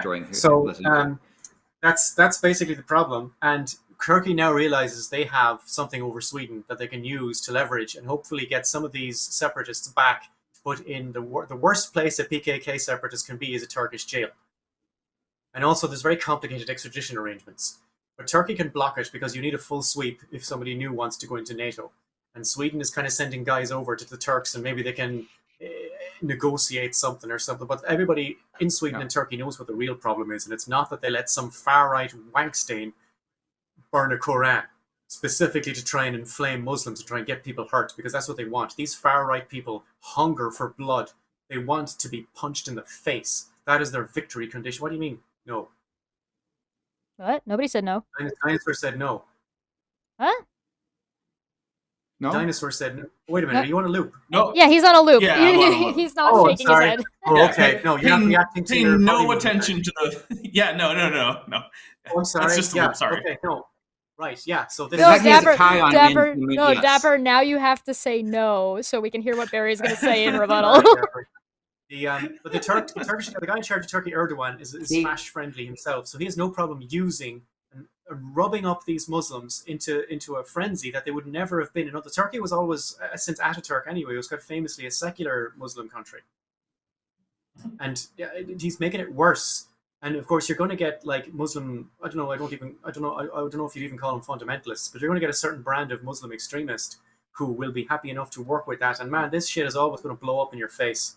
It's always going to blow up in your face. If you try and play with religion like that, it's going to blow up in your face. And Erdogan doesn't give a shit because he'll be out of business by then. And then he'll be leaving them with a Turkey that's half extremist. And all because he didn't like the PKK. Yeah. So the complex problems of Kurds and holding a peninsula is a complex problem. And Erdogan, in my opinion, saw an opportunity when There you go. traditionally in Turkey, when the military saw that the government was getting a bit too tied into religion, would step in. And there appeared to be an attempt to do that, but that attempt failed, unlike many other times where they succeeded. And Erdogan used the failure of trying to step in as a means to boost his power, right? And you're right, very much, very accurate in terms of he's playing to this sort of group within Turkey to try and build his base. Much like, it's no different than Trump going in front of a church and holding up a Bible upside down and saying, "I'm a Christian," right? To try to bring in votes. Correct. He doesn't. It's exactly like that. He doesn't care, but he sees an opportunity there. Now, one of the things that happens. This is Kevin Sorbo waving around pretend dead babies because he's an extremist who has ideas in his brain, and they're the only ones who will accept him enough to feed his ego. So if you go back to the spot where the map is, right? Let's go back to the map. If you can scroll to the spot. Oh, sorry. Yes. With the map. In this situation, Finland, in particular, has a history with Soviet Union, Russia, and being invaded and repelling them, and in fact, winning their battles.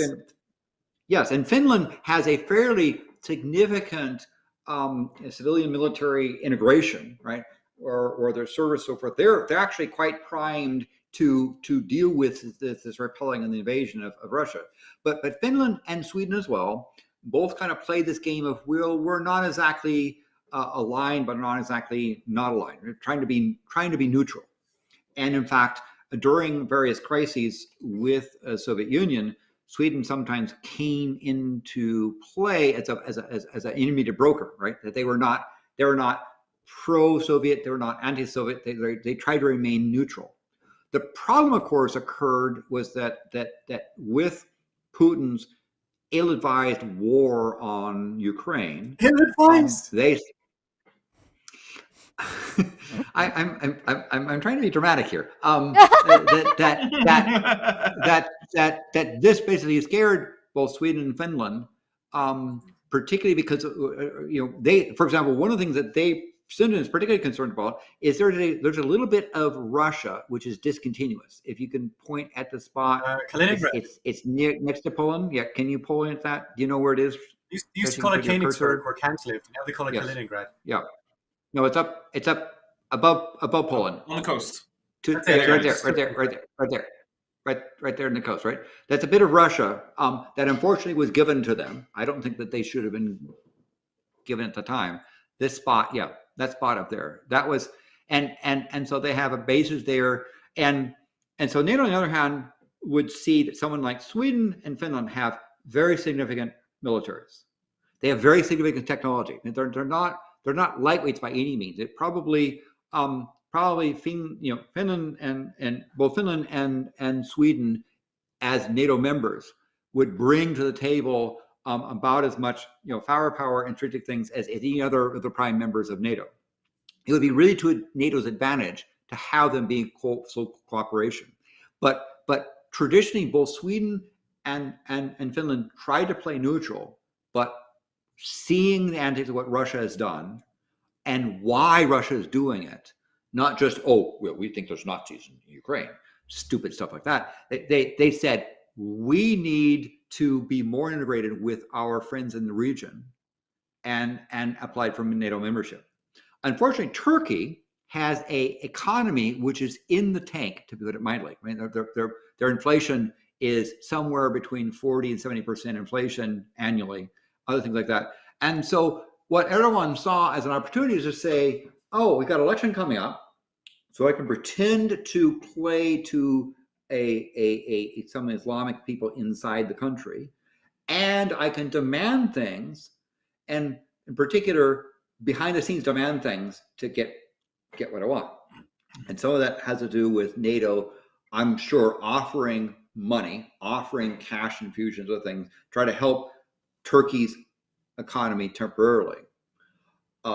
So I think the Turkish elections coming up are going to be key in determining whether or not Erdogan manages to stay in power or loses.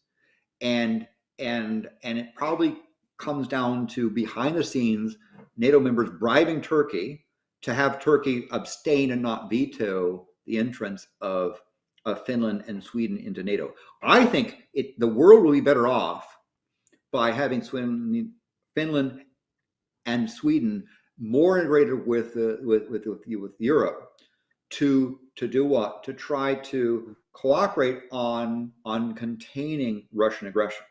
To help with Scotland independence. This Russian thing, by the way, to give you an example of how integrated and how networked everything is in this. You see the map there? Do you see the Serbia? Yes. You see the Romania? See Romania there?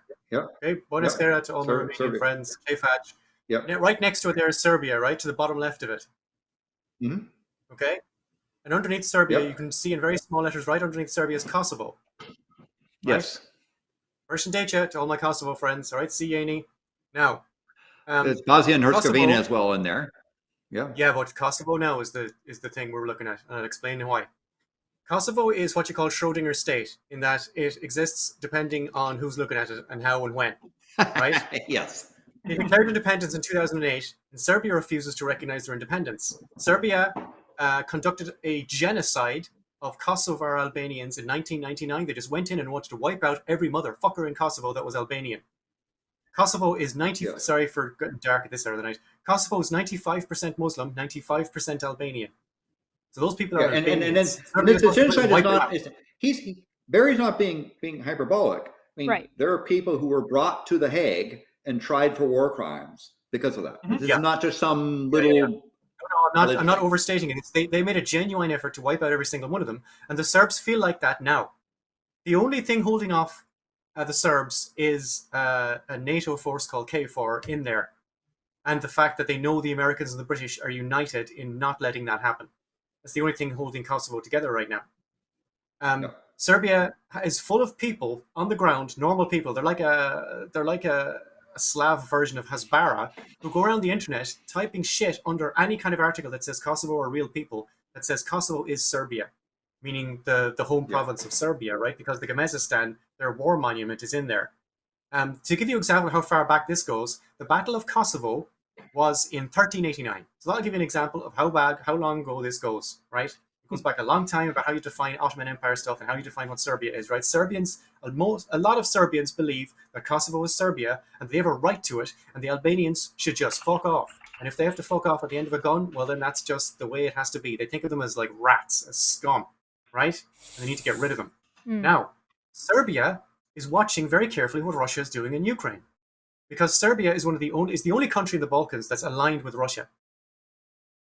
Serbia had a march. While we were all having marches in all our cities and countries saying, free Ukraine, free Ukraine, there was a march, a very well-attended public march in Beograd, the capital of Serbia, in support of Russia's invasion of Ukraine. Mm-hmm. That's the kind of people they are. And Vucic did not give a shit. Right? So, they're looking at these things now. They've been rattling sabers. Last December, they started causing all sorts of trouble. There was troop movements on the border, and they were saying, well, we should really move across the border because there's Serb villages inside Kosovo and we need to defend them. Does that sound familiar? Yeah. We're entitled to what Hitler said about Sudetenland. Yep. And like Putin's invasion of Ukraine and like Kosovo, there were some Germans in northern Czechoslovakia at the time. So it's not like he licked it off the stones. It was just an incredibly stupid and brutal thing to say, even though there was an element of truth to it. Otherwise, it wouldn't have taken off. So they're already moving up their armed forces on the border here, and they're waiting to see what's going to happen. And if the people think this Russia-Ukraine thing is only going to affect Russia and Ukraine, they're mental. It's already spilling out of Turkey and Sweden. Right. And it's going to affect Kosovo as well. And those people have done nothing except exist and be Albanian.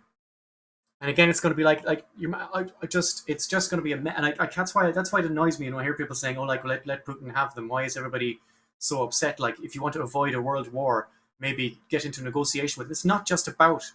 It's about destabilizing the entire region. And fuck me, do you really want to destabilize the Balkans? I will take this moment to say that we did make it an hour and 48 minutes before we got to the Hitler bell. So ring, ring, ring, Hitler bell. Cool. So Barry, No. Do not be sorry for talking about what's actually going on any place. You I should was not gonna say Terra apologize for Canada. that. Sorry for bringing me there, but I listening. Excellent discussion regarding issues on Serbia, Kosovo, and that region. And I think it's well to understand that part of what's happening here is this Russian sort of a policy about exceptionalism.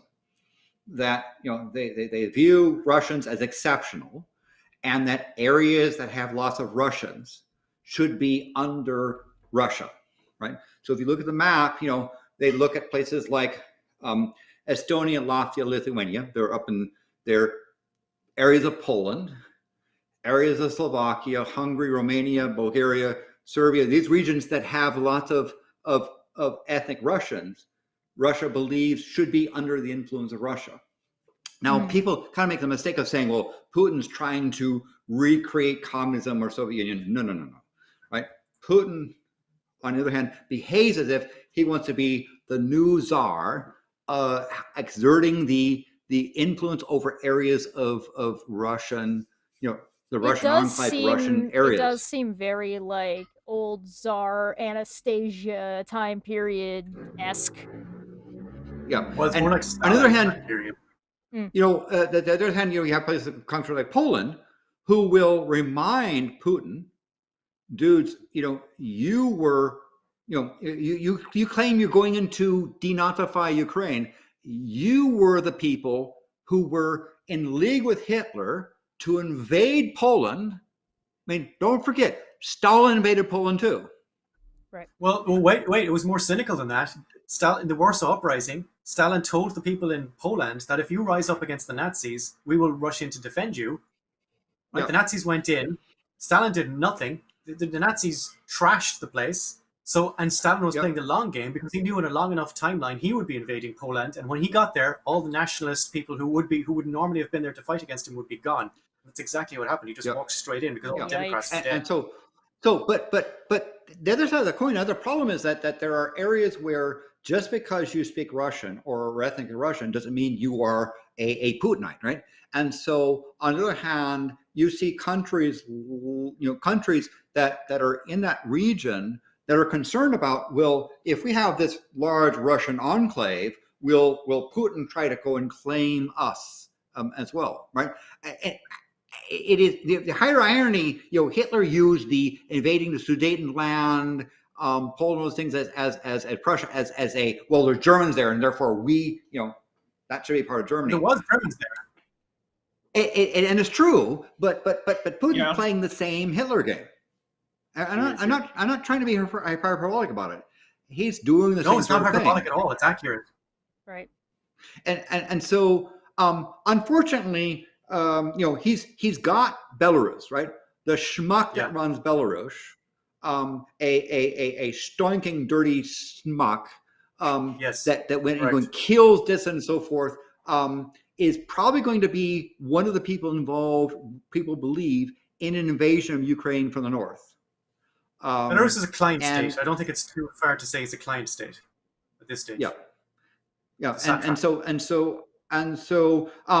And even if you are Space Jesus, Musk, who says, "Well, just give Ukraine to Russia," blah blah blah.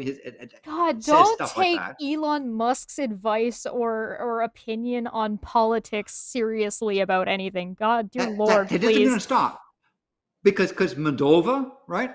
Putin considers should be under his influence. He considers Romania, Bulgaria, I think the Romanians would be happy Hungary, to give Serbia, Moldova. Czech Republic, Poland, Lithuania, Estonia, Latvia as that's that. But he realizes that there's this NATO bloc there, and in fact, I think it would be justice to help ensure that countries like Finland and Sweden join it.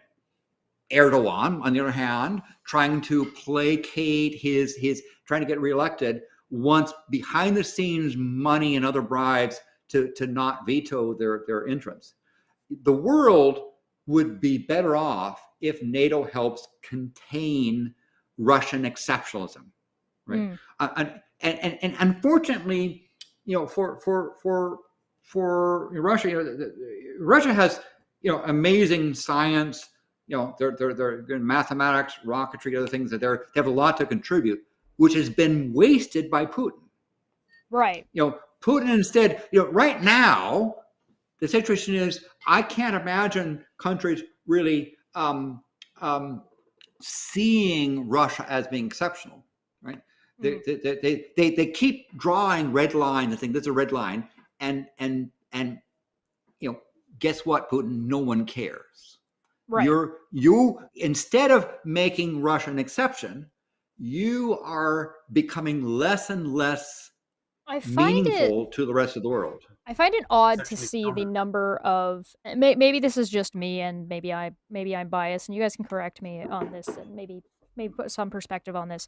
I find it odd the number of specifically Republican extremist Americans who are very much individualistic, very much nationalistic of their own country, but any other country being nationalistic or being like, hey, no, we want to be our own country and have our own independence, they're like, fuck them, give them to Russia. Well, I find it odd. Republicans that are anti-Ukrainian. Only America is exceptional. Oh, right. There's only America and not America. Right. Because U.S. has as a whole this disease that unless you're number one, you're crap, and that's a real big problem. Again, they're not very. There is a lot. How is wait? Sorry, before you go on, I know you have a bigger point here, but I need to jump in on unless you're crap, like you're number one. Unless you're number one, you're crap. But when was the last time America was number one about fucking anything? I mean, when we lose to Canada very much. in hockey and get the silver medal to Canada, it's in America it's seen as a failure as opposed to we're number two, yay! Right. Okay, so you can't celebrate. So and understand there's a lot of really amazing things going on in Russia, and I have a number of former students from Russia who have the level of education, level of accomplishment there is quite a lot to be proud of for Russia. So I'm not anti-Russian. What I am is critical of this sort of Russian nationalism, which goes more than just puffing themselves up, but believes that they have the right to and the authority to basically grab and reestablish the Tsarist Russia and its influence. And far from making themselves another Peter the Great Russia, Russia has become less and less relevant, less and less meaningful to the world. I mean, if your friends are people like North Korea, to go in and that's how you need to do to prop up your ego, you've got some desperate problems. But the sad thing is that there are many Russians who saw the writing on the wall and have taken off. There's a brain drain there. I favor, as long as Putin continues these wars of aggression, not Ukraine, not just Ukraine, but elsewhere around the world where he's pushing it, I favor continued economic sanctions, right? And I think they're going after Putin's assets or assets he indirectly controlled, making him pay for his war crimes is I think is important. And supporting those countries. He's threatened to turn off the gas pipes if they put more sanctions on it. Yeah, that's what Landon was talking about last time when he had to be like, I'm not saying that there should be terrorism. Germany runs, but I'm very critical of Europe's use of petrochemicals out of Russia, right? And I would like to see the energy taps turned off, right? And instead make use of other means, right? Make Russia as an economy irrelevant. What? What, Land? Other means of energy? What, like nuclear power or something? Is that what you're saying? Or and there are other means, right? For example, there are things where Turkey is talking about having pipelines into places like Kazakhstan bypass Russia, right? And essentially, boycott Russian petrochemicals. Make and I agree the fact that they put a price cap on the amount that they're willing to pay for Russian oil. Because Russia said, you got to pay us in rubles. Yes. Problem with that is Russia gets to decide how many of your Canadian dollars or euros or British pounds or so forth Essentially controlled. equal to the rubles. So they actually control the price. And so what people like Europe said is, this is the maximum price we're going to pay. I would like to see Europe rapidly move towards a thing where they could just turn off those taps and say, tell Putin to go play par, right? Drink his own oil, breathe his own farts, right? Right. Also, on the other side of the coin, it's very important for those Russians trying to escape Russia Right. to have, welcome homes in places, because just because you're Russian doesn't mean you agree with Putin. Right. That's a Although- very important thing to drive home. Just because you were in Germany doesn't mean you agreed with Hitler. Sorry, go ahead, Barry. Yes. Putin does have a lot of support in Russia Yes. Yes. because there's a Sure. constant wall of propaganda. I believe the next election, if he's up for re-election, it is quite likely he will legitimately win. Legitimately, yes. And- For once. Yes. Unlike some I other know, people. I think he's quite. We're not talking about someone like Gaddafi who would get unanimous consent of everyone. But I think the world needs to do an economic boycott. I think they need to identify friends of Putin's assets and seize them. They need to avoid buying any petrochemicals. They need to avoid any cooperation in space and essentially treat Russia as a pariah, just like North Korea or other, Why don't you shut down the Crazy joint world. space program as well?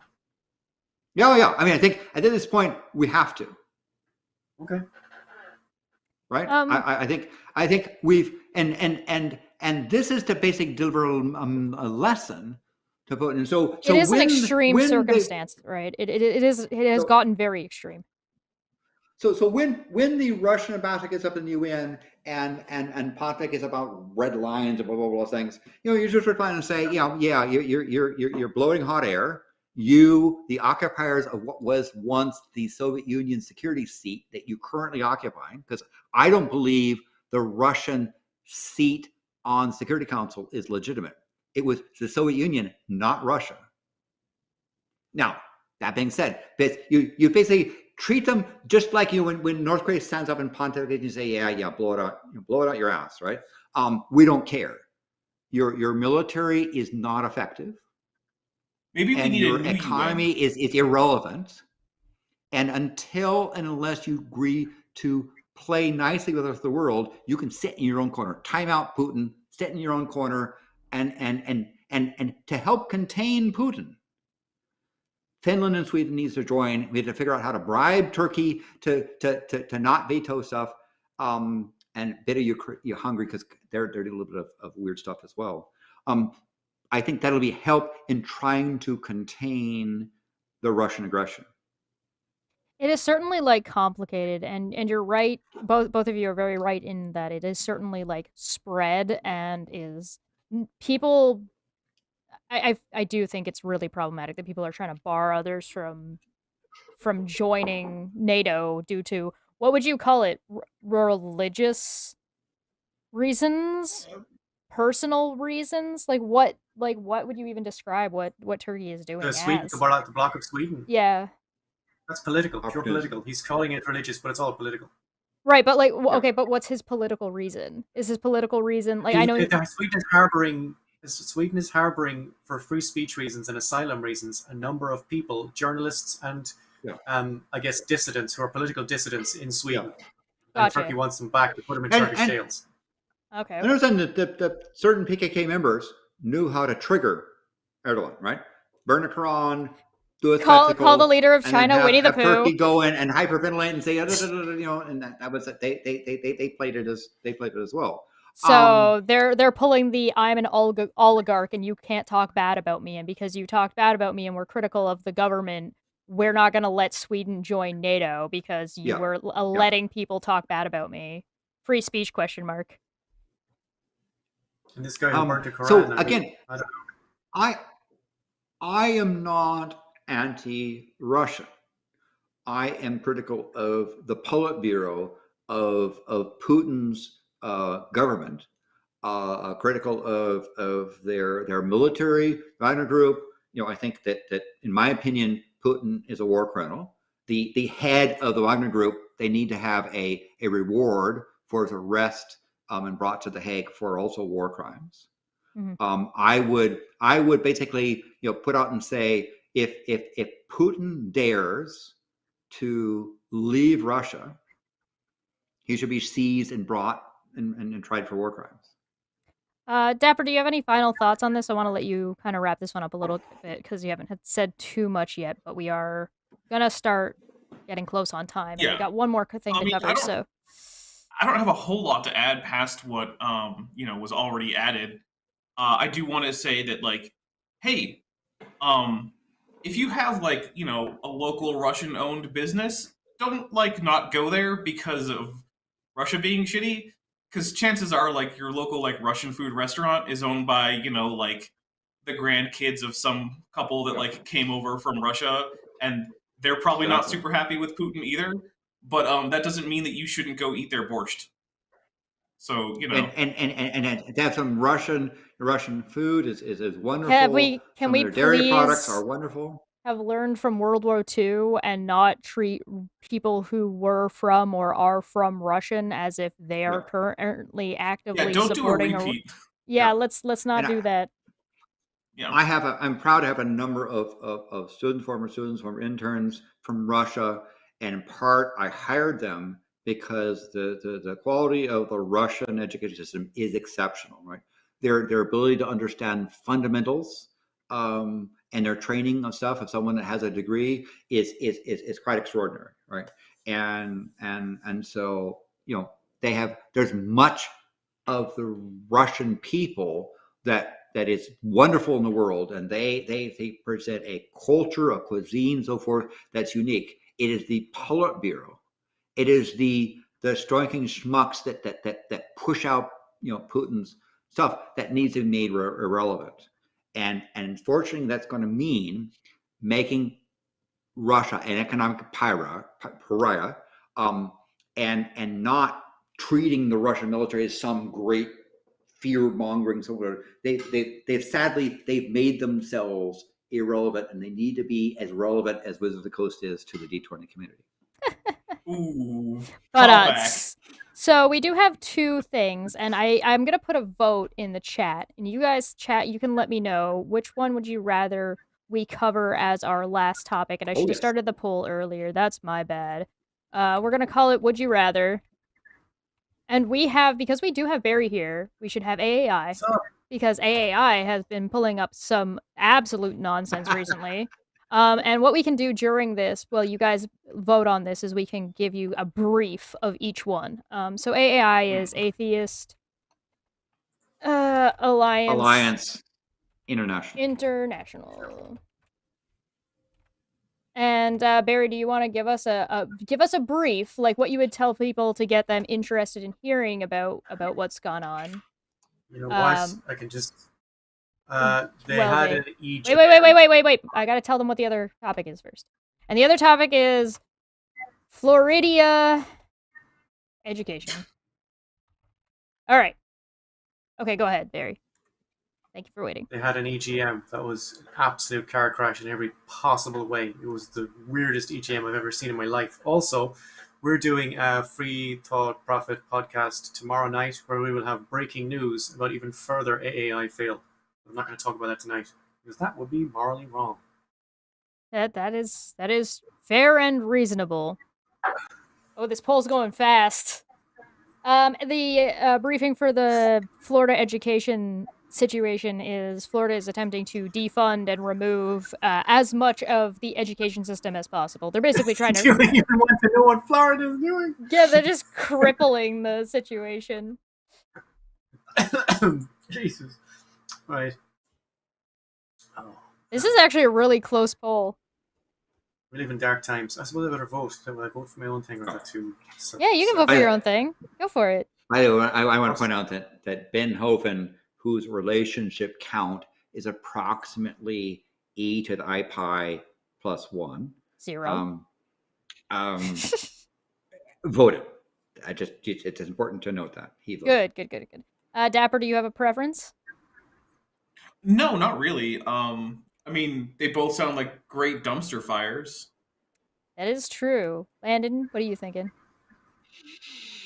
Well, AI is a smaller group of people that have done, I In think, Florida. more concentrated shenanigans, right? From a DFF point of view, AI it has more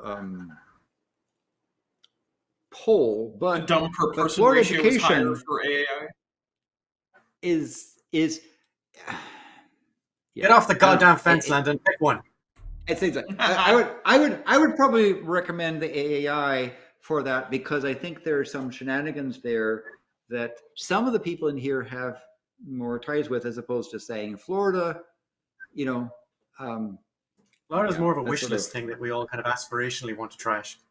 yes. I do want to share my joke that I made in the back before we were live because I was like, oh no, the one thing that can stop Florida man, a librarian.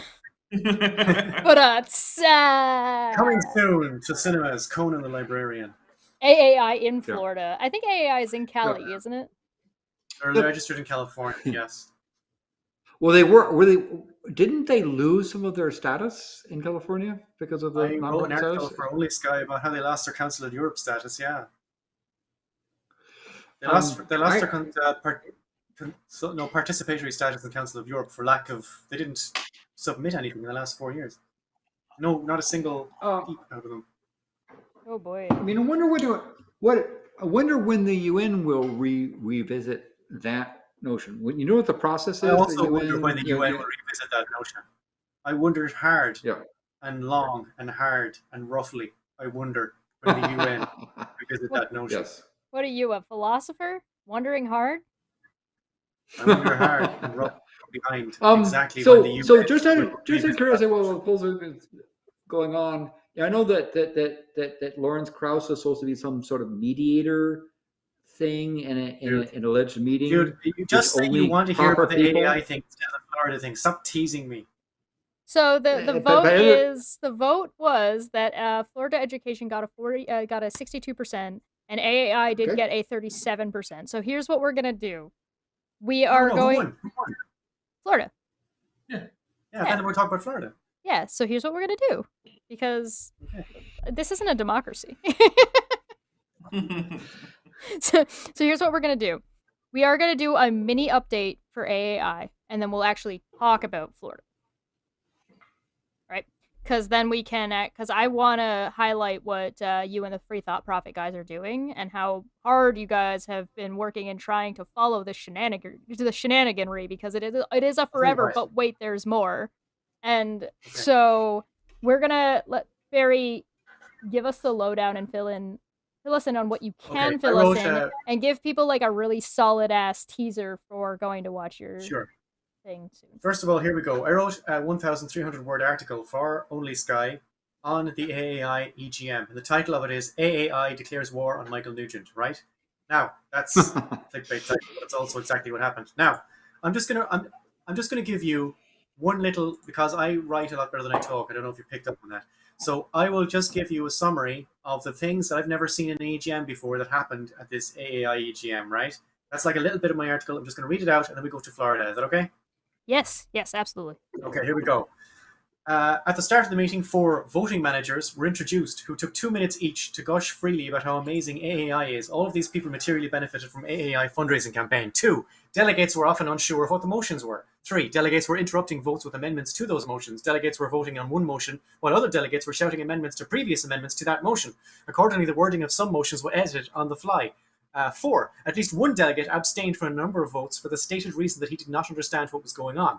5, Krauss repeatedly allowed observers with no speaking rights to contribute to discussions, and delegates made many unchallenged accusations. And the last one is the 5th motion. Business as usual was the name of the motion. Was essentially a motion to agree that AAI are amazing and they should continue to be amazing. I had planned a satirical tweet that one motion would be that the board agree that the board is amazing and no one should question them. But reality, unfortunately, made that redundant.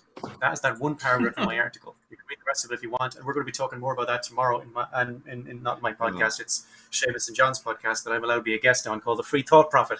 Now we can move on to Florida if you like. Sure. Maybe AI should sell its rights to Space Jesus so that he can own that as well. Oh boy. Yeah, It might get more. You could probably get pay more 30 functionality billion or something. Hmm. Yeah, maybe Now- you could pay 30 billion. That might upset Elon's ever-growing Republican base. Oh, yeah, that's a good point. So would you say, Barry, that Kraus did a good job, a bad job, or a medium job? I've never seen an just another thing I've never seen in EGM is a facilitator.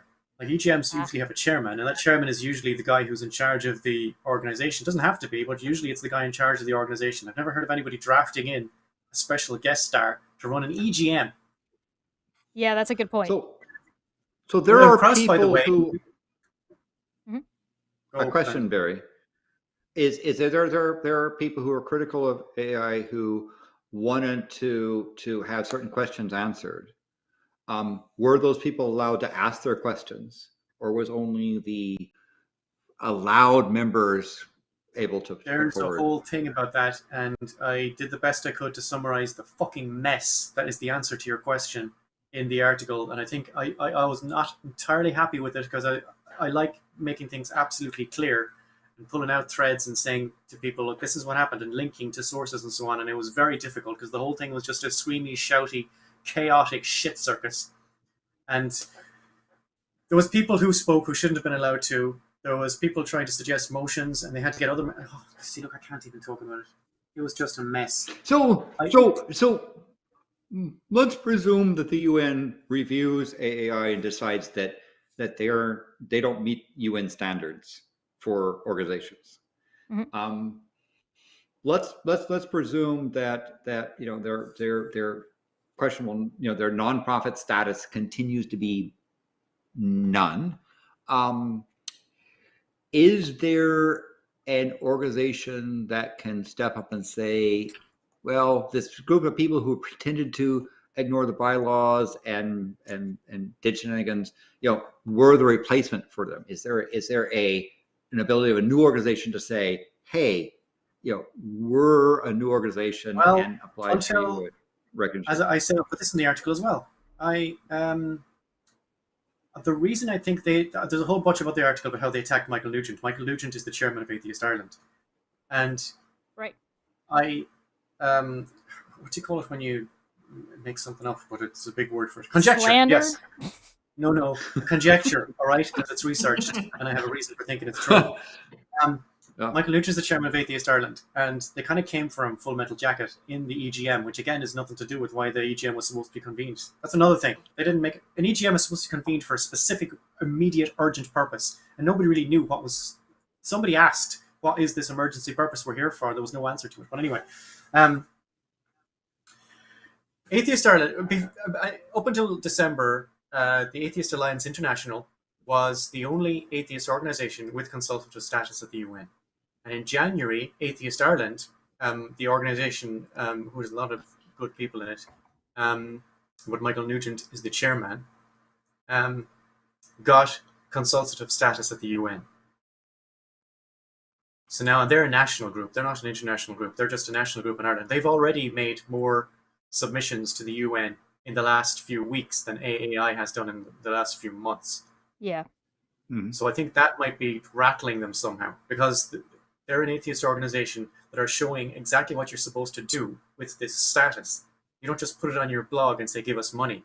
You go to the UN and you explain your case and you ask your questions. And you make your presentations like a goddamn grown-up. Kraus was he was subject to several credible sexual harassment allegations, yes, which I've linked to in my blog as evidence. And also he publicly defended Jeffrey Epstein, which is a separate issue, but it's also something he did. Anyway, boy. Yeah, so that's linked as well. I'm not spinning all this out of nothing. I've linked everything in my article. They're all inline links, and you can click on everything to see exactly. The links are also below. Journalism or something, right? You have sources. What is this? Yeah, it's check all the really sources yourself. it's really bad when people who actually do journalistic work are like, don't call me a journalist. I actually had Dapper. Yeah. Dapper did that to me like a month ago. Did I? What did you call me? No, you told me that I was like doing something, and I'm like, I can't be responsible for this shit. And you're like, okay. I don't think you already are. And I'm like, oh, yes. Down below there should be. Oh, I don't have Barry's links yet. Okay, I'll make sure Barry's links get added into the description down below. Oh no, his link tree is right there. Okay, yeah, Barry's link. So who knows? Barry's link tree is down below.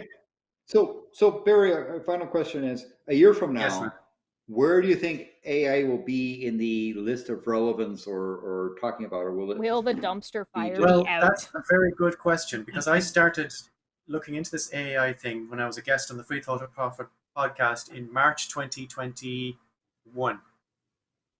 Right, that's how long this thing has been going on. And in March 2021, John explained things to me, which I felt he was over. I thought he was overdoing it, because he has quite a bombastic way of explaining himself, and Fair.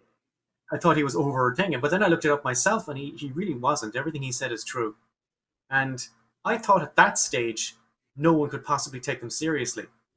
And since that time, we've had a number of remarkably dramatic, stupid fails from this organization that just got worse and worse. And their policy, some PR consultant said to them, look, just shut up, right? Don't say anything to anybody. Because I asked them for comments on more than one occasion and I got nothing back. And other people have been asking them questions. Some people have dropped out of the advisory council because they got no response to questions they asked.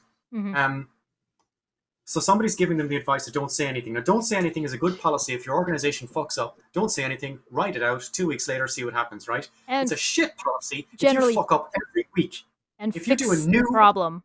Yeah, if you do a new dramatic, stupid fuck up every single week, staying quiet is not the answer. It makes you look weak. It makes it look like you have no control over yourself. And it's just, I mean, I couldn't, when I saw that EGM, oh man. Anyway, it's in the article. Yeah, I've seen some of it. Definitely go read Barry's article, as well as John also writes articles as well. So check those Adlington 43. Yeah. John writes on Adlington 43, and he goes into great detail, and he sources everything as well, and you can see the sources that he uses, and you can judge his articles for yourself. Unlike the AI statements, which appear to be completely unsourced. Whenever they say something, they don't source anything. They just say this is what happened, which may be true. I mean, how would we know? They haven't sourced anything. Right. But I sourced everything, and John sources everything. Come at me, bro. Right?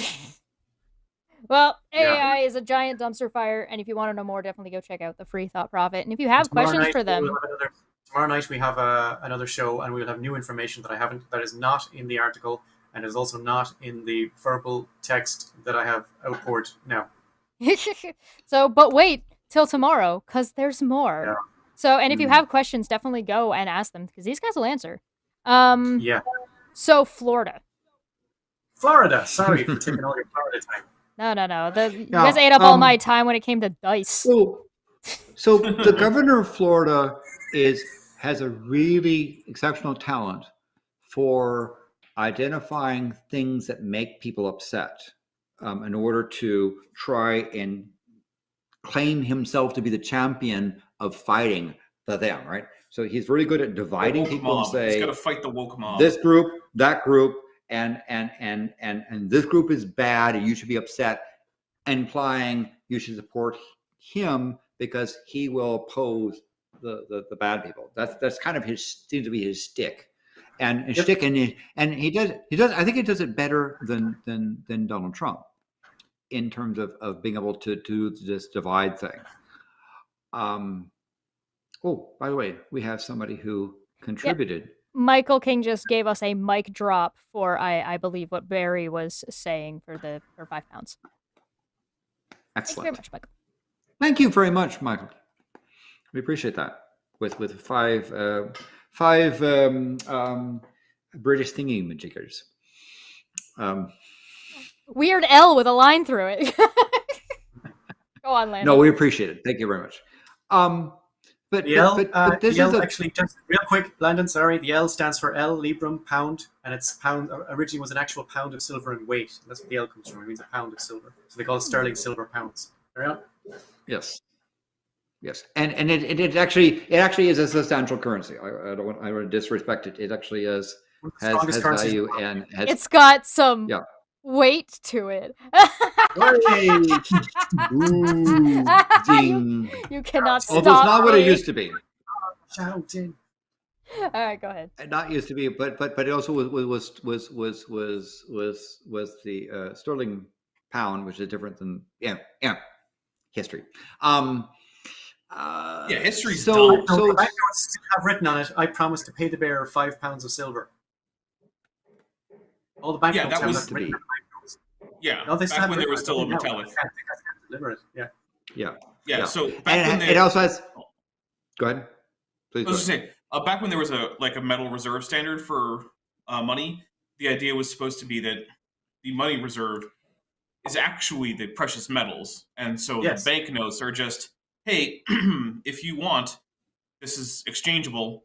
Then most countries went pretty far away from that. Eventually, the U.S. made it so that only foreign banks could draw like actual metal reserves, and that was sort of the last vestige of any metal standard, as far as I can tell, in the world. And then the U.S. was like, nah, no one can. And then all money since then has just been like, the government says it's worth something, so I guess it is. Yeah, it's fiat. It's all fiat currency now. Yeah, which has its advantages. Yeah, it's great. The whole system runs on credit. Well, it has its disadvantages too. There you go. Look, right now, if we were to switch to a metal reserve currency, it would probably be a disaster for the world economy. My favorite would experience take is just getting 90%. paid in exposure. Yeah, it would take 90% of the value out of all the economies, except maybe the Islamic economies.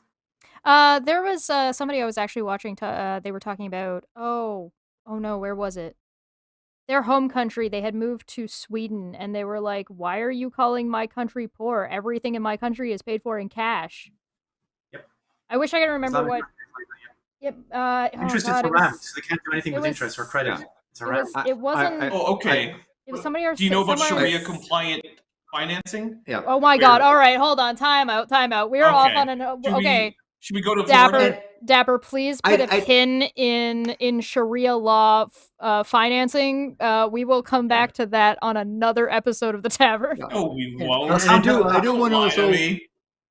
in finishing, the Dapper thing about history stuff. You should understand or know about the Cross of Gold speech that was made by William Jennings Bryan during the Democratic National Convention, 1896. By the way, when I say I'm sorry. When I say history is dumb, I say that as someone who got a degree in it. So take that. And helping him catapult himself to his presidential nomination. It's actually an amazing speech if you read it in terms of its fervor and so forth. And I understand people who wrote about listening to it. He was a very dynamic speaker who knew how to play a crowd, and it's something that if you're into public speaking, you should know about. I have no idea how the hell I'm gonna edit this episode later. This is so chaotic today for some reason. Amazing. But back to Florida. I mean, the part of the thing about Florida is a governor who understands how to tap into people's anger and then create an us and them and make him the champion of us. Well, he's definitely doing it he's definitely doing it in an area where he's got the home advantage, right? He's not like he's doing this in a state or in a political structure that isn't to his advantage in this scenario. Yeah. But he understands how to make craft a statement, which requires someone like Barry to issue 4 paragraphs to refute. And in an age when your attention span is little less than a TikTok video, it's very hard to combat. I might actually join TikTok if Barry made a TikTok where he just takes like snippets of things and just does one of his rants and then breaks it up into 4 TikToks. That'd be great. Don't tempt me, Frodo. Do it. So I was just trying to give it context for Florida, right? So when you see DeSantis is doing it, and I think like Putin, he doesn't actually care about the issue. He cares about making himself appear to be the Absolutely, yes. champion of things that he gets people upset about. Yep.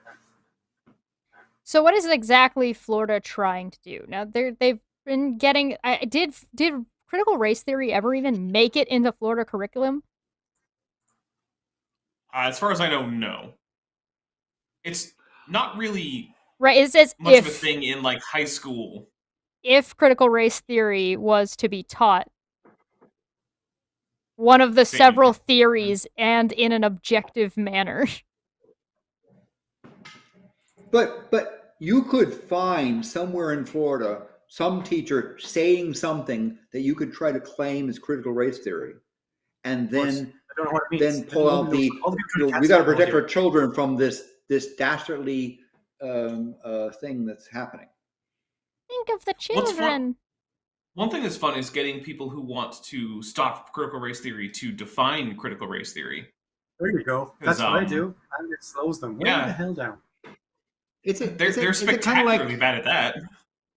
Like people trying to stop evolution, trying to define what evolution is, and not caring. Yeah, it is a lot like that. Yeah.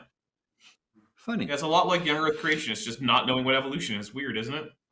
It's monkeys, but it's bad. Turning it. It's pine trees and elephants being common ancestry. Is that? Mm-hmm.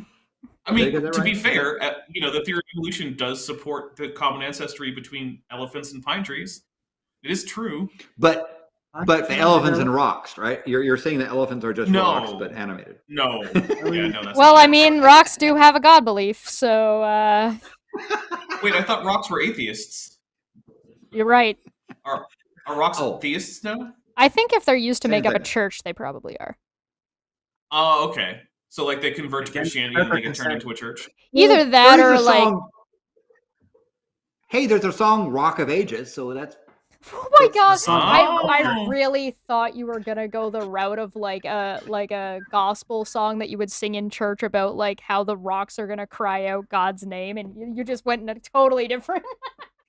Those rocks were non-consensually pressed into service to build that church. Right? So are we saying that religious folks are enslaving and oppressing atheists? Yes. You certainly are, Judge, yes. Damn. That's what's happening. That's what you're saying, definitely. Damn. Okay, so but think of the children in Florida.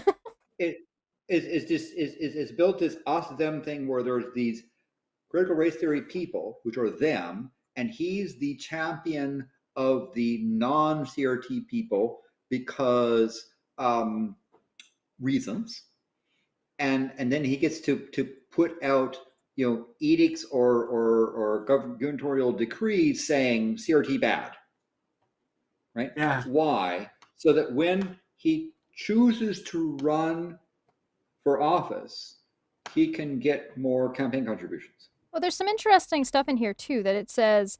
Perhaps the state education department's quote had said every lesson we teach is based on history, not ideology or any form of indoctrination. And I don't know how you can have a conversation about history and not talk about at least the ideology of the time. And, like, how else do you get history other than talking about you have to view it through the ideology of the time that you're living. So it goes back to this idea. Go ahead. How do you counter DeSantis's? You're espousing critical race theory is going to destroy the mind of our children. Maybe it's like sociology. Maybe it's like socialism. Americans are generally fine with socialism as long as you explain it and don't use the word socialism.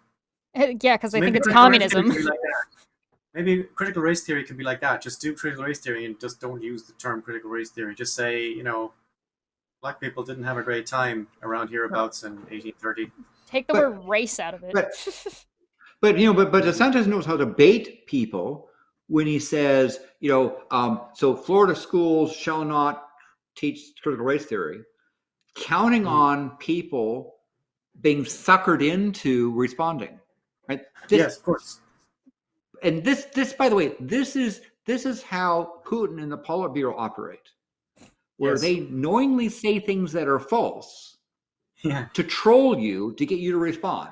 So it is quite Yes. possible within the Politburo speech that someone will quite seriously in the UN say Russia has never invaded Ukraine. Mm. And you go,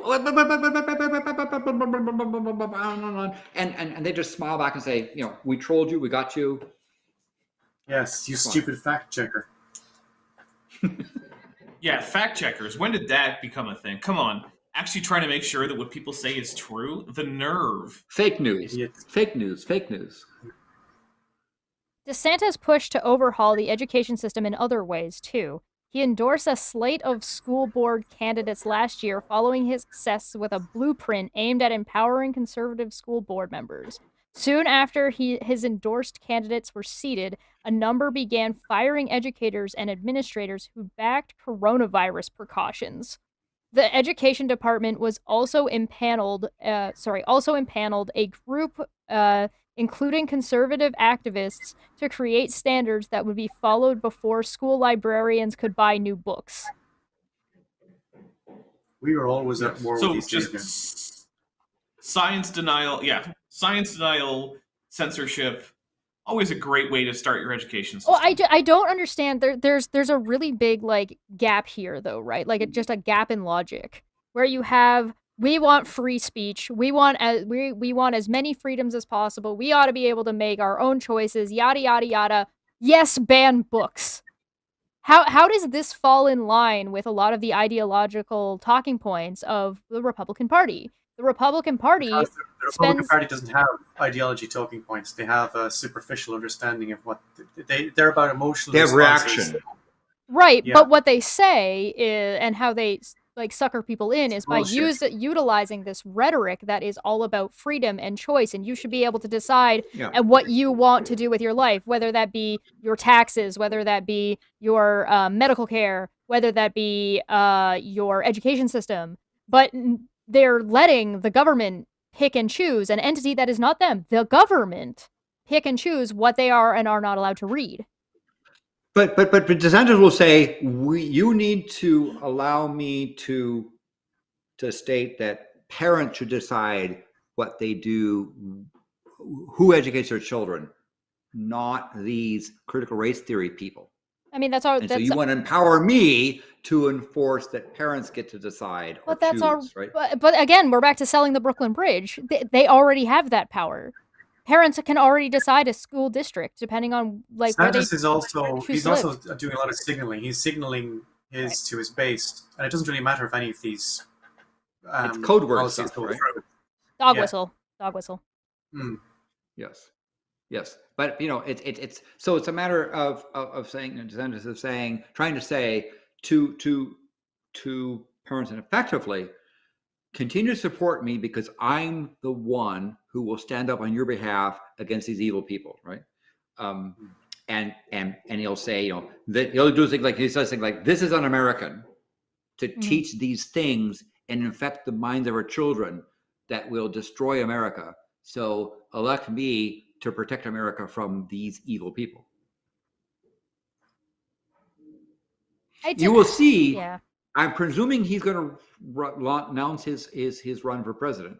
And you'll see him taking this on a national stage. And I wonder how that's going to do, because he is going kind of he's trying to be smarter Trump, it seems to be.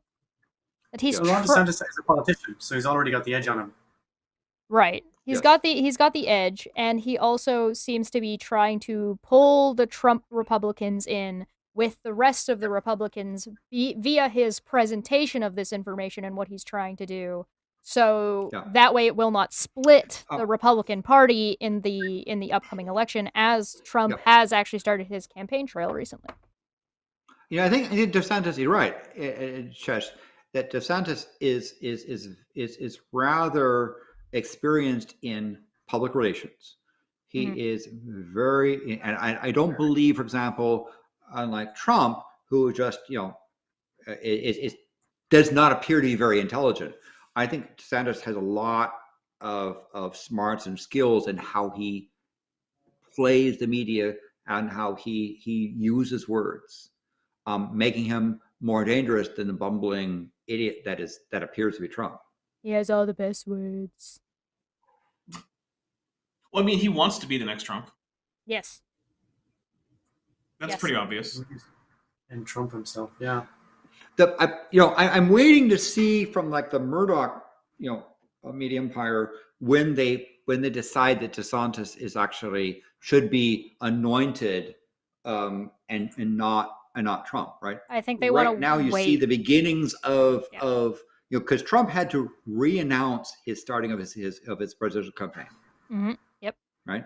He's now starting up, trying to gain a foothold. And he just got and reinstated on a couple of the social media websites. But I think I suspect that DeSantis and the Murdoch media empire are negotiating on things to decide when, because for DeSantis to declare early would be a mistake. Yep. Yeah, He can I think continue to on a national scale do things to gain attention, because I think his going after critical race theory and librarians and so forth is trying to play to a national audience. And certainly I've seen Fox and Friends really playing up his, he's a champion of the people, quote unquote, going after the evil. Yeah. I suspect that you will see a spike on librarian Pornhub searches after this in Florida specifically. We can only hope.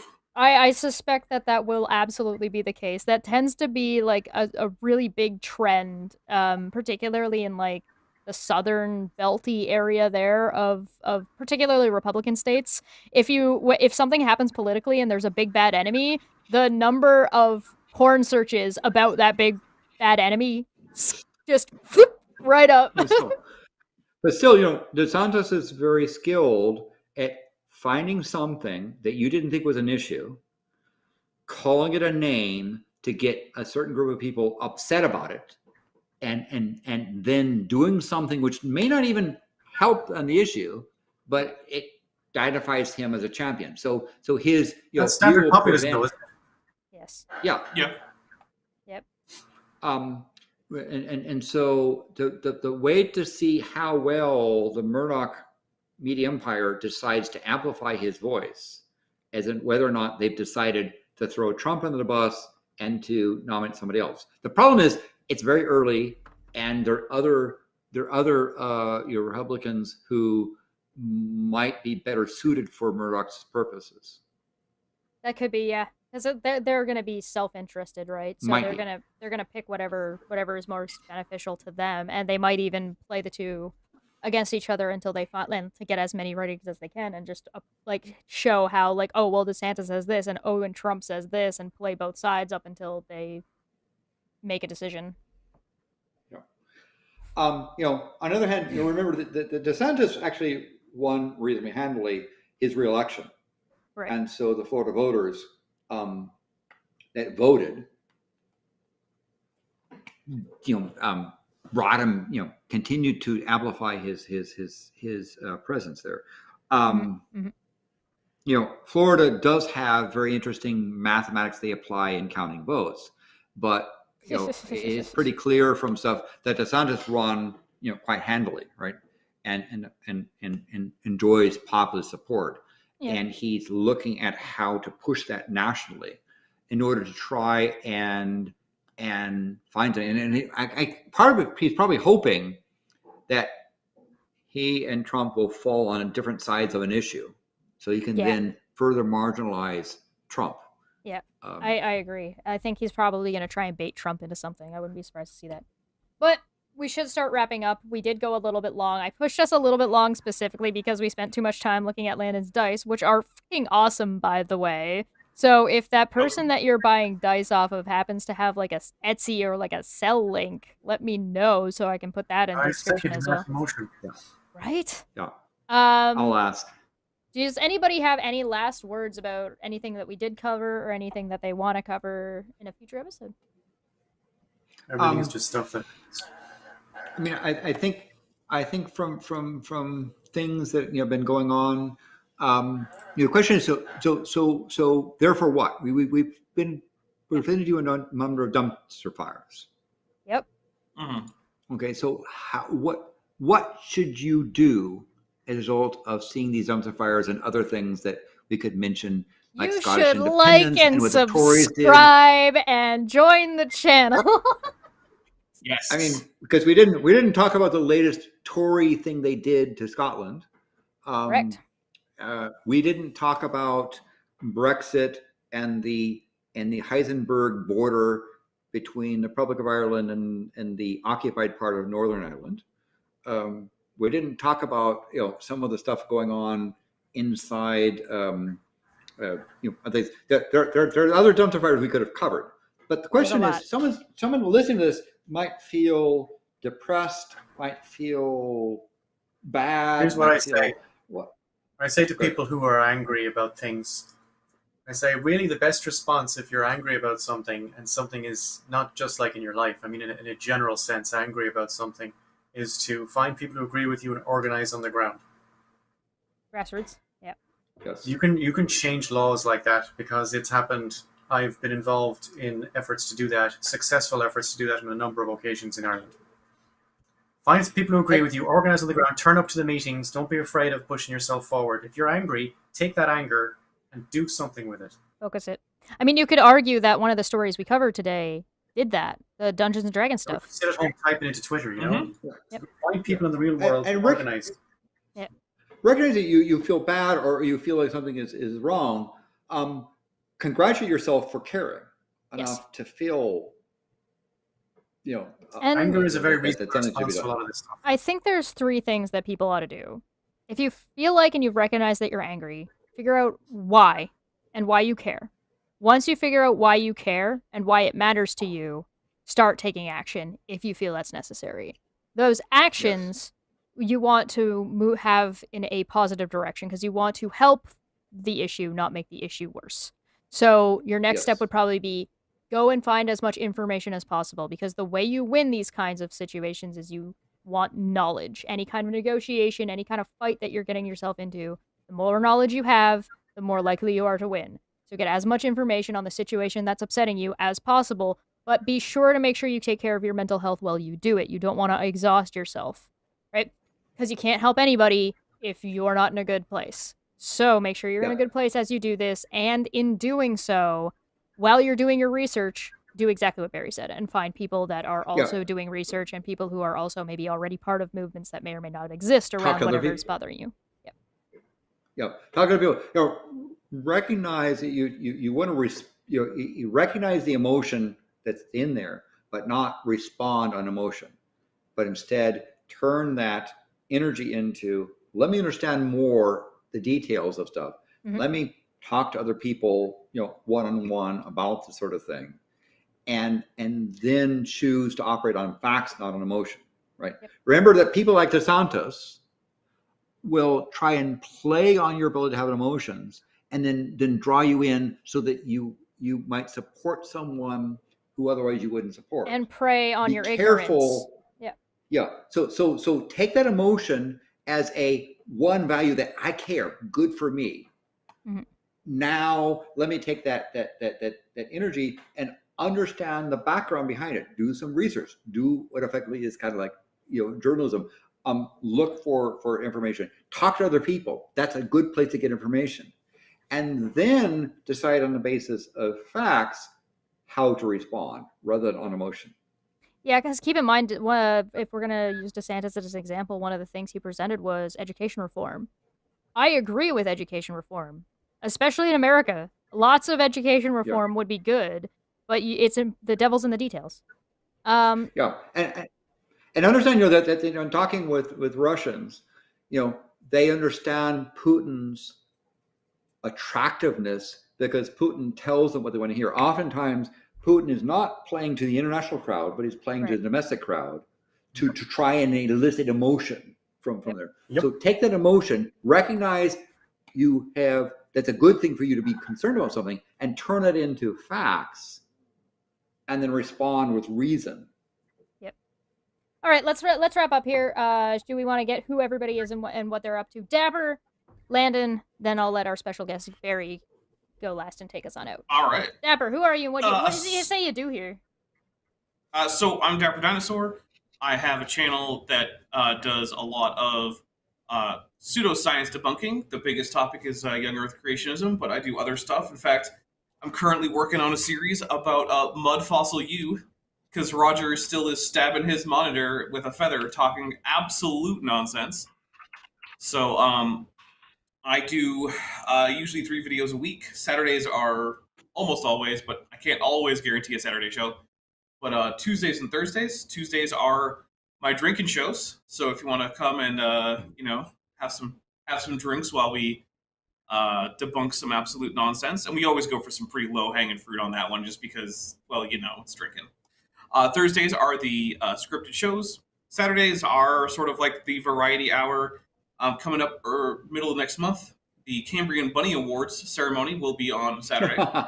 It should be on the 11th. I'm not positive about that, though. I need to get back with the other panelists. And yeah, it's a good time. They can still vote, by like the way. Patreon. Oh yeah, you can still vote. Voting is still up if you want to vote. In the Cambrian Bunny Awards, go to the nomination ceremony. You might want to watch it so you know who you're voting for and why you're voting for them. But then there are links to unlisted videos. The way you vote is you pick an unlisted video for a particular category and you hit like. Whichever video in the category gets the most likes, that's who wins the category. So it's a private nomination, but it's a public voting. And if you have more than one account, you can like more than once. Cheating is encouraged. If you want to make a bot that just keeps making new YouTube accounts and then just always does nothing but vote for one particular person, you can do it. I don't care. This is an award that means literally nothing to anyone. It's just a fun thing to do. All right, Landon, who are you and what is it you say you do here? I am an astronomer and a planetary scientist, and I study this planet as well. And you sometimes see me on the debate hub talking about what Madame Pele is doing. Sometimes, I was just at a wonderful presentation and teaching high school students about general and special relativity, including proving E equals mc squared and all that good stuff. So I do science education. I also am a patron and promoter of both Dapper Diner, which I encourage you to consider, as well as Chesh, and encouraging people going forward. I also have a Discord channel called Our Favorite Universe, and there's a link that I don't know if it's been posted in the chat. I would love to post it in the chat. Give it to me every single time, because your link expires. I'm gonna teach you how to make a link that doesn't expire. It's in the. I put it into our chat. Okay. I'll go get it. No, I'll go get it. Go ahead. And anyway, so in that particular channel, I have a thing about science news. Lots of really good stuff about various science topics. I have medical news, fans of history, disaster news, news feed, so forth. You can obtain. So if you join, you can join in the next 7 days. Then I'll elevate you to a science fan, and then you can have access to all kinds of cool stuff. So I encourage you to join Our Favorite Universe, as well as to support content creators you like. That's very important. Barry, who are you, and what do you say you do here? Before we do this, I'm going to ask Landon, is it true that you invented at least 3 prime numbers?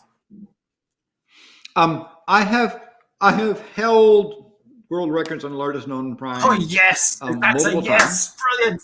You invented prime numbers. That is so fantastic. So I've had had a couple of Mersenne, a non-Mersenne, largest twins, and so forth, largest perfect numbers for all. I'm proud that all those records have been broken, because every time we obtained a record, we would publish the source code, publish the methodology, and say, here, take this stuff and expand upon it, do more. And in fact, it's hard to say, but I'm actually more excited about the people breaking my records, because they took what it did and did it even better. So yay, because you care. Well done.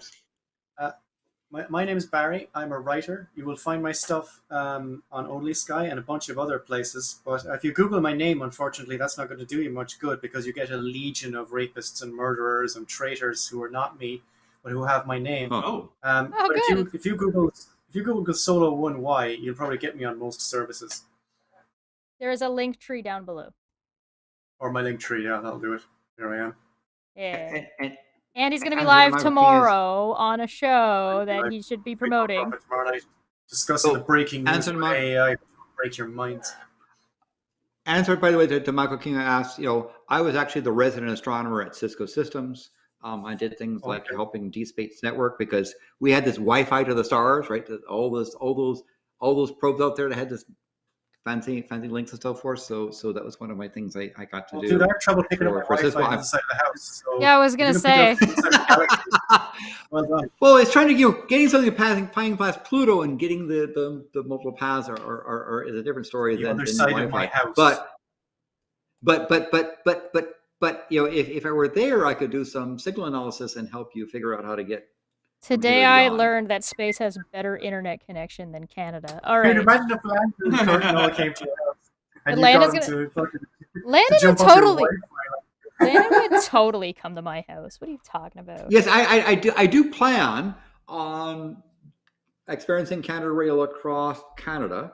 Landon's gonna come and visit me. stopping at a spot of Cheshire because I think at some point we'll show up live where all of a sudden there's a goblin and there's Landon and they're in the same. I am 100%. I already know what bar I'm taking him to, like what restaurant. Okay. Anyway. Yeah. So and in fact, Cheshire's mom. Yeah. Sounds like a really cool person to meet, and that would be a wonderful experience. Oh yeah. All right. So I've been Hi, Chesh. Chesh's mom. I'm your host. If you learned something, subscribe and share. We will see you next time. Thank you for joining us. If you were able to join us, if you were super chatted, and if you remember, thank you so much for supporting the channel. I will be back live on Tuesday doing something. I think I'm talking about another crazy politician person. That's a no. I'm talking about that Nick Alpha male dude. It's gonna be oh no, that's next Friday. I don't know what I'm talking about on Tuesday. I'll see you guys on Tuesday. Also, if you are a member or a Patreon, there is currently an unlisted video available for you about nuclear fusion. And we are gonna get out of here. Have a good weekend, everybody. And maybe see Barry tomorrow. Bye. Bye. Bye.